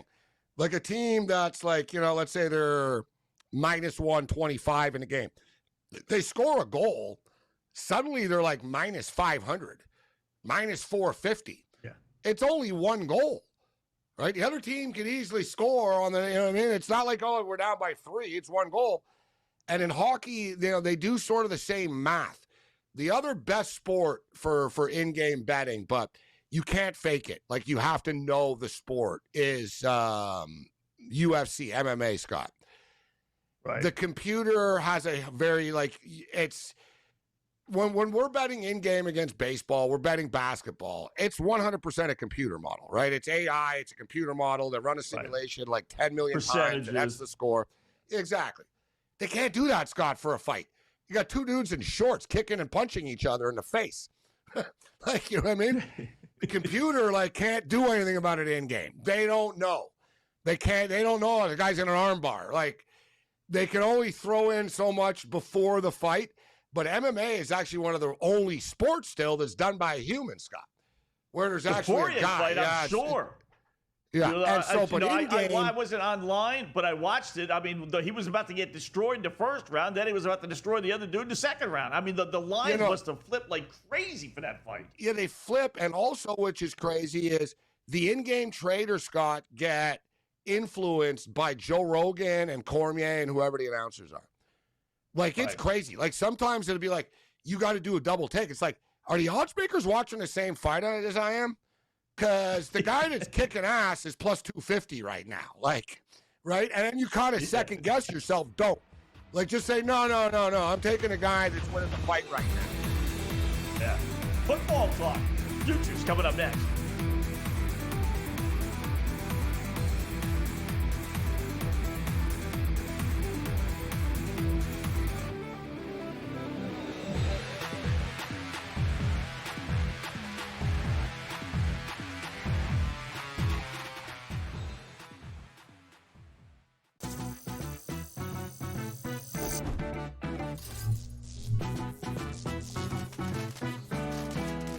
New to casinos and not sure what to play? Well, try blackjack first. It has a lower house advantage compared to other table games, making it especially player-friendly. Now, go get lucky. See you in Las Vegas. Let's get lucky. Y'all know where I'm going. And yeah, you can call it Nick bias all you want. I'm taking the Knicks to come out of the East. I look at this New York team and think that Mike Brown is an upgrade over Tom Thibodeau. You may disagree. I don't care. I look at the fact of getting Yabusele and Clarkson off the bench is going to make the Knicks more dangerous. Betting above the rim. Only on SportsGrid. Tiger used to really annoy me because all he did was win, and I was like, gosh, I just want to see some drama. I want to see Phil challenge him. I want to see some magic down the stretch and have Tiger pull it out in miracle-like fashion, like Rory just did at the Masters, you know, when something is really compelling like that. Scotty sucks the drama right out of the golf tournament as well. He just doesn't do it with all the panache. Game time decisions. Only on SportsGrid. He was already doing the dusting of the spot of where this one was going to go after Augusta this year. And the players, you know, he's had this insane start to the year. We won 3 times. Surely Scotty Scheffler isn't going to have a resume by July that's going to be way better. It's just, there's no way. But here we are. It's Scotty Scheffler with 2 majors on the year. The Smiley Show. Only on SportsGrid.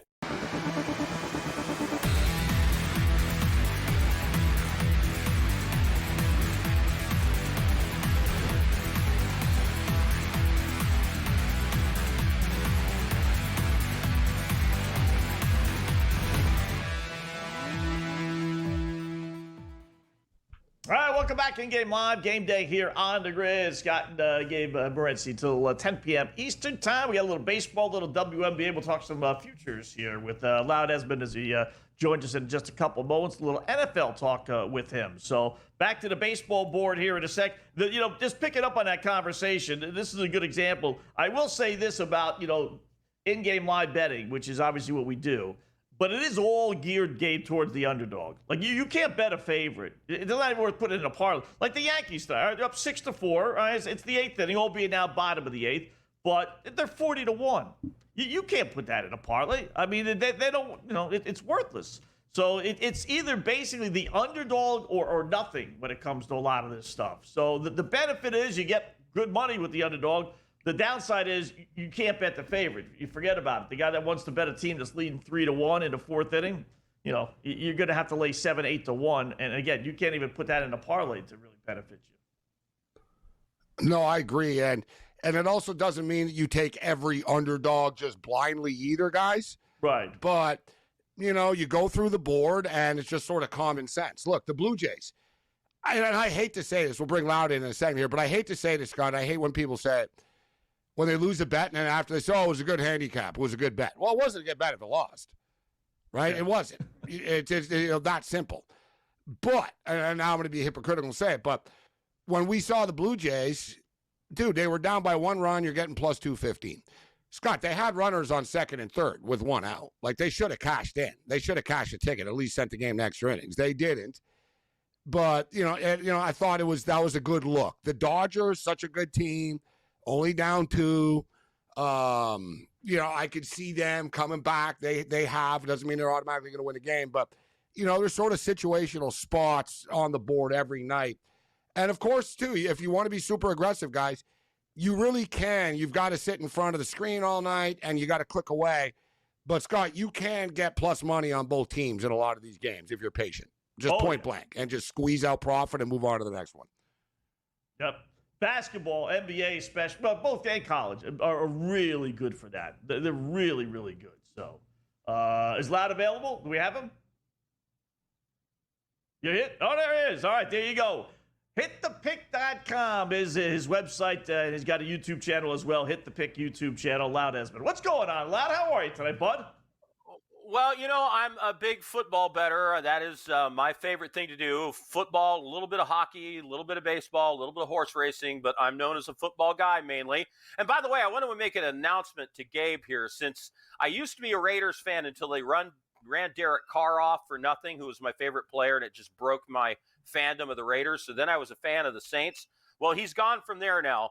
So I've decided I am adopting the Buffalo Bills because my favorite player is Josh Allen. So I will be a Bills fan this year. Well, we won't be snobs about it. Welcome aboard to Bills Mafia. I just don't want to backtrack. Glad to Good be see here. you, Loud.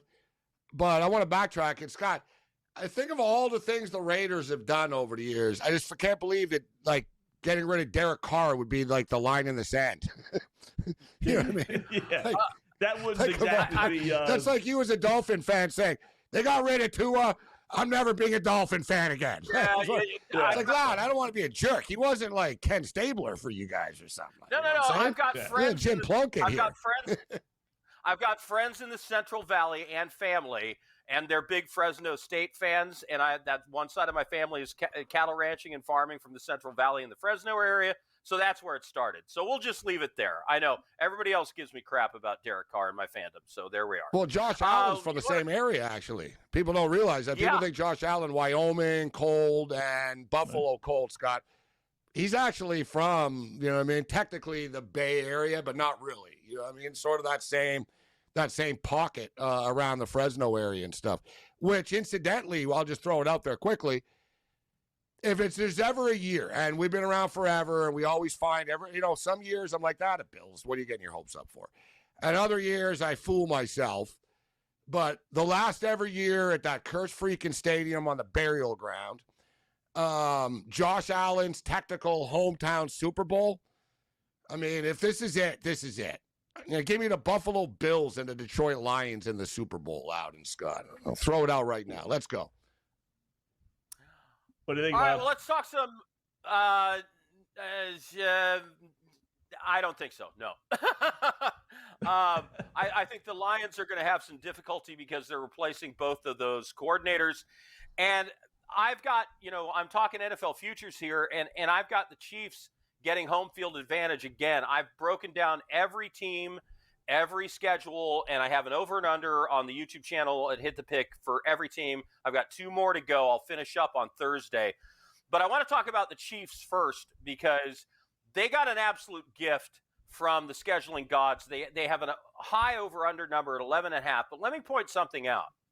Of all the really good teams they play, Eagles, Ravens, Lions, Commanders, Texans, these are the teams that are not in their division that were playoff teams and likely to be playoff teams. They get all of those games at Arrowhead. Of all the pretty bad teams that they play, Giants, Jaguars, Cowboys, Titans, these are the non-teams. They play all of them on the road. So the really hard teams they play, they get to play them at Arrowhead. All of the really crappy teams they play, they get to play them on the road. Advantage Chiefs. I have them over their 11.5. I wouldn't be surprised if they go 14-3. And that's why I'm afraid the Bills won't make it to the Super Bowl as much as I'd love to, because I think the Chiefs are going to have home field advantage again. They do play at Buffalo, though. That's the only, and that's a 2-game swing. That's the only game. Right. That's the only game. The thing I would say with the Chiefs, as a devil's advocate, is they're not getting any younger, right? Like, just call it out for what it is. Rasheed Rice going to get suspended.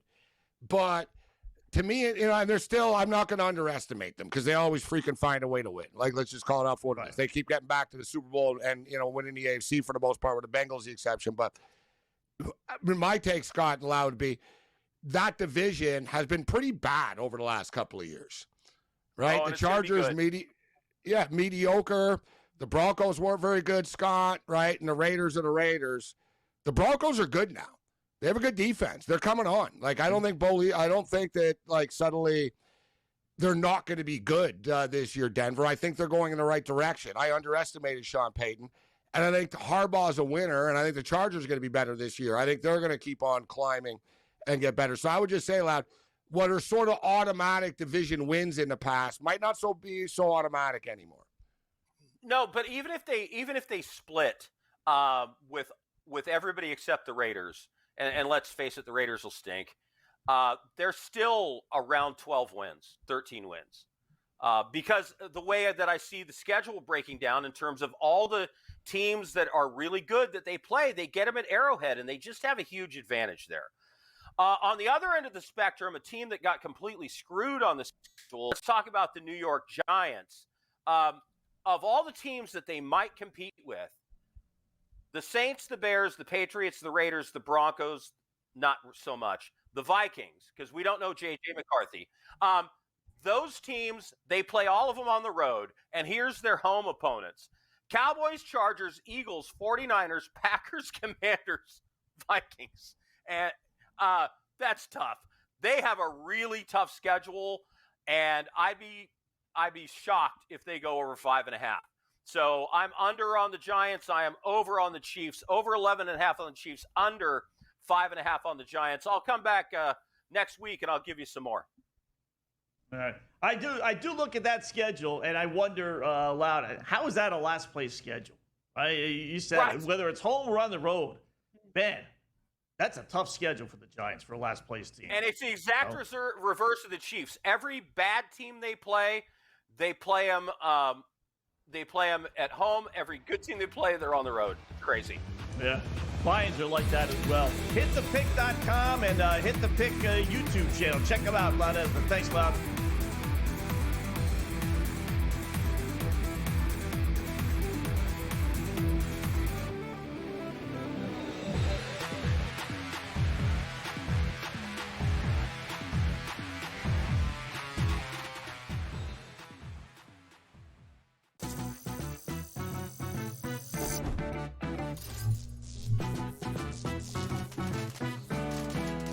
New to casinos and not sure what to play? Well, try blackjack first. It has a lower house advantage compared to other table games, making it especially player-friendly. Now, go get lucky. See you in Lost Pages. Let's get lucky. Y'all know where I'm going. And yeah, you can call it Nick bias all you want. I'm taking the Knicks to come out of the East. I look at this New York team and think that Mike Brown is an upgrade over Tom Thibodeau. You may disagree. I don't care. I look at the fact of getting Yabusele and Clarkson off the bench is going to make the Knicks more dangerous. Betting above the rim, only on SportsGrid. Tiger used to really annoy me because all he did was win, and I was like, gosh, I just want to see some drama. I want to see Phil challenge him. I want to see some magic down the stretch and have Tiger pull it out in miracle-like fashion, like Rory just did at the Masters, when something is really compelling like that. Scotty sucks the drama right out of the golf tournament as well. He just doesn't do it with all the panache. Game time decisions, only on SportsGrid. He was already doing the dusting of the spot of where this one was going to go after Augusta this year. And the players, he's had this insane start to the year. We won 3 times. Surely Scotty Scheffler isn't going to have a resume by July that's going to be way better. It's just, there's no way. But here we are. It's Scotty Scheffler with 2 majors on the year. The Smiley Show, only on SportsGrid.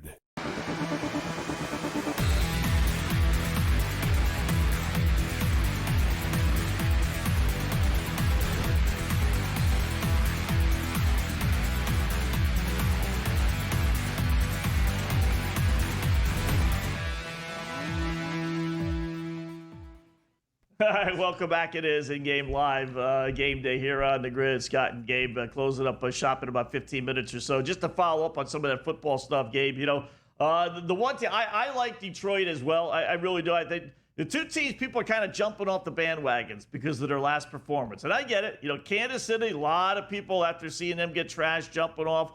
And Detroit as well, seeing their defense give up so many points. I'm not worried about losing coordinators. And when Aaron Glenn has 3 wins this year with the New York Jets, we'll find out how good he really is. And offense is offense, right? But I'll say this about the Lions, like Loud was saying. They have it in reverse. Now, they really have it in reverse, right? They're playing the NFC East, right? If you could pick 2 teams that you go down home versus on the road, you would take, Philadelphia and Washington at home, right? Those are the better teams. They're on the road. They got the Giants and Dallas at home. They play the AFC North, right? If you're going to pick 2 teams, you'd probably take Pittsburgh and Cleveland on the road, right? Because you can win on the road. And let's have the Baltimore and Cincinnati at home. They have it the other way around. So every one of their tough games is on the road. And the easy teams, are at home where, again, you could beat those teams. So that's why their over-under is only 10.5. But I still got to see that team lose 7 times. For them to go 10-7 and lose on an over bet, I got to see it to believe it because I think they're too good. I think they'll win some of those games. I think they'll win at Cincinnati. I think they can win at Baltimore. I think they can win at all those places. They're that good to me. They've shown that they're actually not a bad road team, and I'm glad to hear you say that you're not going to overreact. Dear God, Scott, I hear people acting like they lost Bill Walsh, but they lost Ben Johnson. Yeah. It's not Bill Walsh. It's not Vince Lombardi, okay? They lost. And it's like, okay, would you rather have Aaron Glenn there still or Aiden Hutchinson back, Scott, who they didn't have last year, who's a monster? Yeah. People don't talk about that. Aiden Hutchinson. Oh, they lost Aaron Glenn. Yeah. They also have their best defensive player coming back. And they brought in guys. They still have, and same thing with the Ben Johnson stuff. It's like, okay, yeah, Ben Johnson, fine, okay. Well, you think Dan Campbell suddenly is going to lose his ball, Scott? You think he's going to change anything? You think, suddenly you're going to become conservative? And put it this way, once again, I don't want to simplify, but I'd rather still have Jahmyr Gibbs there than Ben Johnson there, right? They still, they're going to move the ball. They're going to win games. And listen, I think Buffalo has a legitimate chance to get to the Super Bowl. The NFC, I don't want to write Philly off. They lost 4 defensive starters. It's always hard to, get back and all that, but I don't want to dismiss them, Scott. But you said 2 teams, that people are sort of writing off. I think Detroit are going to be good again. We talked about it last night. I'm not buying into San Francisco. I think the Rams are pretty good. You get the Packers of the world and stuff, but I don't look. The Vikings were 14-3 last year. I'm a big J.J. McCarthy fan. I think people are sleeping on them. People sleep on the Vikings every year, and all O'Connell does is win. But it's getting to the point where the Vikings never win in the playoffs, but they do win regular season games. But I think Detroit have a legitimate chance to get into the Super Bowl this year. And I sort of like the storylines too. Like I said, Josh Allen, his hometown Super Bowl. Where's Jared Goff from? Where'd he play? Cal, right? You know what I mean? Right. Just a nice little Detroit Lions versus Buffalo Bills Super Bowl, which the fans would love, Scott. Neither team's ever won before, right? Yeah. Yeah. I could see it. I really could. Yeah, I'm not worried about those coordinators. In the NFC? And Ben Johnson was a nobody game with the Dolphins as a Dolphin. I mean, all of a sudden it turns into this offensive guru, like you said, Bill Walsh. Why? I'll give him credit for turning. I don't want to say turning golf around, but taking advantage of golf. But that's a loaded team. I mean, you and I could be the offensive coordinator playing indoors. Oh, by the way, and be able to put 25, 30 points on the board. So he also got too cocky and stupid, Scott, with his play calls a lot. You know what I mean? Yeah. Dan Campbell didn't call the plays. He did. There would be times where they were down in games. They're running trick plays. Guys, there's time and place for this. What are we doing? Right, so he wasn't perfect by any stretch of the imagination, but I don't want to dismiss Washington. It's always that tricky. Remember last year, everybody anointed C.J. Stroud and the Texans right after that year, and you often see that, Scott, where a team comes out of nowhere, they're really good, and people expect them to be great again the next year, and things are different. I think they settle the McLaurin contract eventually here, and they get that done. But I have a hard time not believing in Jaden Daniels, actually. I think Daniels really is good, Scott. So I don't want to dismiss Washington either, but I'll still say Detroit right now. Like I'm not forgetting about Washington. I'm not forgetting about the Eagles, but I'll say Detroit right now. And I could change my pick, but I'm just throwing that out there. If I had to, if you told me, all right, Morency, you got one free bet right now, you get to take one NFC team to go to the Super Bowl, I'll take the Detroit Lions now. Who would you take?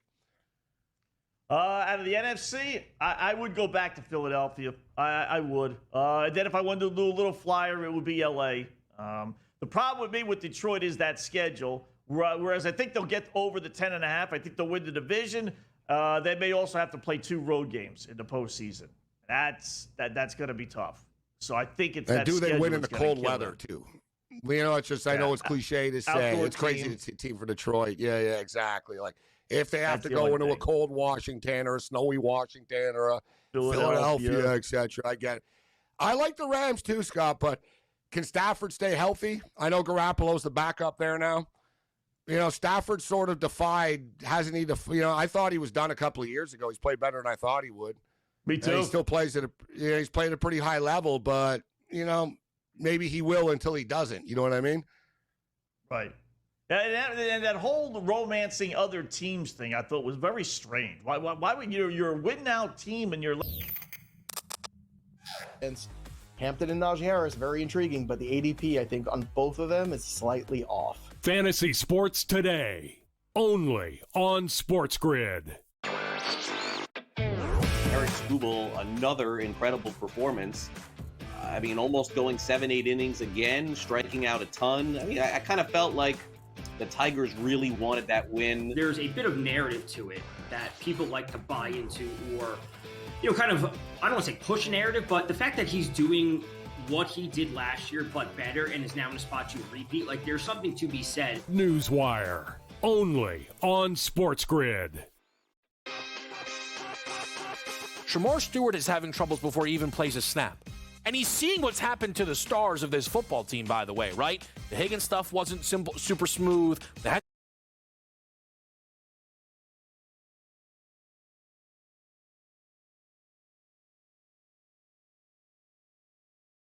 Hendrickson stuff's not smooth.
All right, welcome back in Game Live. Game Day here on the grid. Scott and Gabe closing up shop hour number 2. Last check of the scoreboard here. I will say, nice little job by Sandy Alcantara tonight, who's been bantered a little bit with the trade deadline being 2 days from now. He goes 5 scoreless innings. I had the St. Louis Cardinals team total. He's been basically awful, except every time I bet against him. And those are his outlier performances this year. 5-0 Miami Marlins. Another goofy team, Dave. You know, they are playing great. The Miami Marlins are one of the hottest teams in baseball, and it has been this way for about a month or so, believe it or not. They're on the periphery of getting back, as crazy as it sounds, into the wild card picture. Only 4 or 5 games out, believe it or not. People talk about them selling off some pieces, but Miami 5-0 over St. Louis as they head to the top of the 7th inning. Yeah, and they're one of those teams that the casual fan, hell, I don't want to bet on them. You know what I mean? Like if you ask them, you want to take the Marlins, they'd be like, no, why would I want to take the Marlins? Right? But as you stated, they have been a competitive team, and it's the showcase special. He has pitched well, I believe, now in his last 2 starts right now that there's, the trade deadline rapidly approaching. So as far as tonight, we talked about it earlier. Kelsey Plum, guys, last 7 games, she's shooting 52% from 3. She's been straight fire.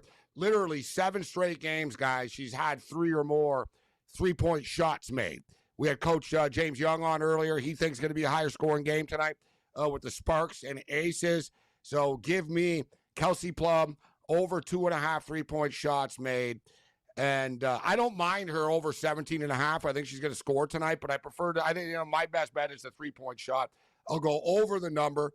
And Scott, I know you're attacking Kelsey Plum from an assist perspective. Yep, I'm going over 5.5 assists. She's had 6 assists or more in 8 of the last 11 games. This really should be a high-scoring game. You got an over-under of 170 and change, 174.5, 175.5. So I think she'll hit her points, and I think she'll hit her assists as well. I mean, she's one of the 2 main point guards on that team. Why not if it should be a high-scoring game? So lean a little bit towards L.A., but I kind of like the props. Every once in a while, I like props more than the game itself. I think we're going to get a bunch of points. Should be a good game. So I wouldn't necessarily fool around on who's going to win or lose. Just give me the points and give me the props. But I will say this, speaking of winning or losing, see who's winning right now? L.A. Dodgers scored a run, top of the 9th inning. 5-4, they lead. And now they're 550, Scott. So like we said, you could grab if you had the Dodgers at plus 400, you could take the Reds at plus 320 now. Houston have taken a 3-2 lead on the Nationals. We're in the top of the 6th there. San Diego, Scott, up 1-0. I like, you like San Diego. I like San Diego tonight. San Diego up 1-0. They're currently minus 180. And what are you going to do with Seattle? Go back with Seattle after the win last night against the Athletics? You got it, Gabe, right? This is one of those where I don't know how anyone honestly says I like the A's. I mean, how can you? Luis Severino is pitching, and he's a good pitcher, don't get me wrong, but he's 0-9 with an ERA over 6 at home. He's spoken out about how he hates that ballpark. I mean, how can you possibly think he's going to pitch well tonight, right? Maybe team total Seattle, but it's one of those where the A's will win 4-3, right? He'll pitch well, but how can you? Seattle, I see minus 120. It's not a big price. I mean, it's basically a pick 'em this game. Why are they favored? Or Seattle? I'm thinking of Oakland or Sacramento. But I'm surprised Seattle's not even a bigger favorite than that. I really am with Severino at home. I mean, and it's one of those nights, right? We talked about at the beginning of the show. Yesterday, all the underdogs, and I said it's not, not for the faint of heart. You got to stay with this thing. You're going to get days like yesterday.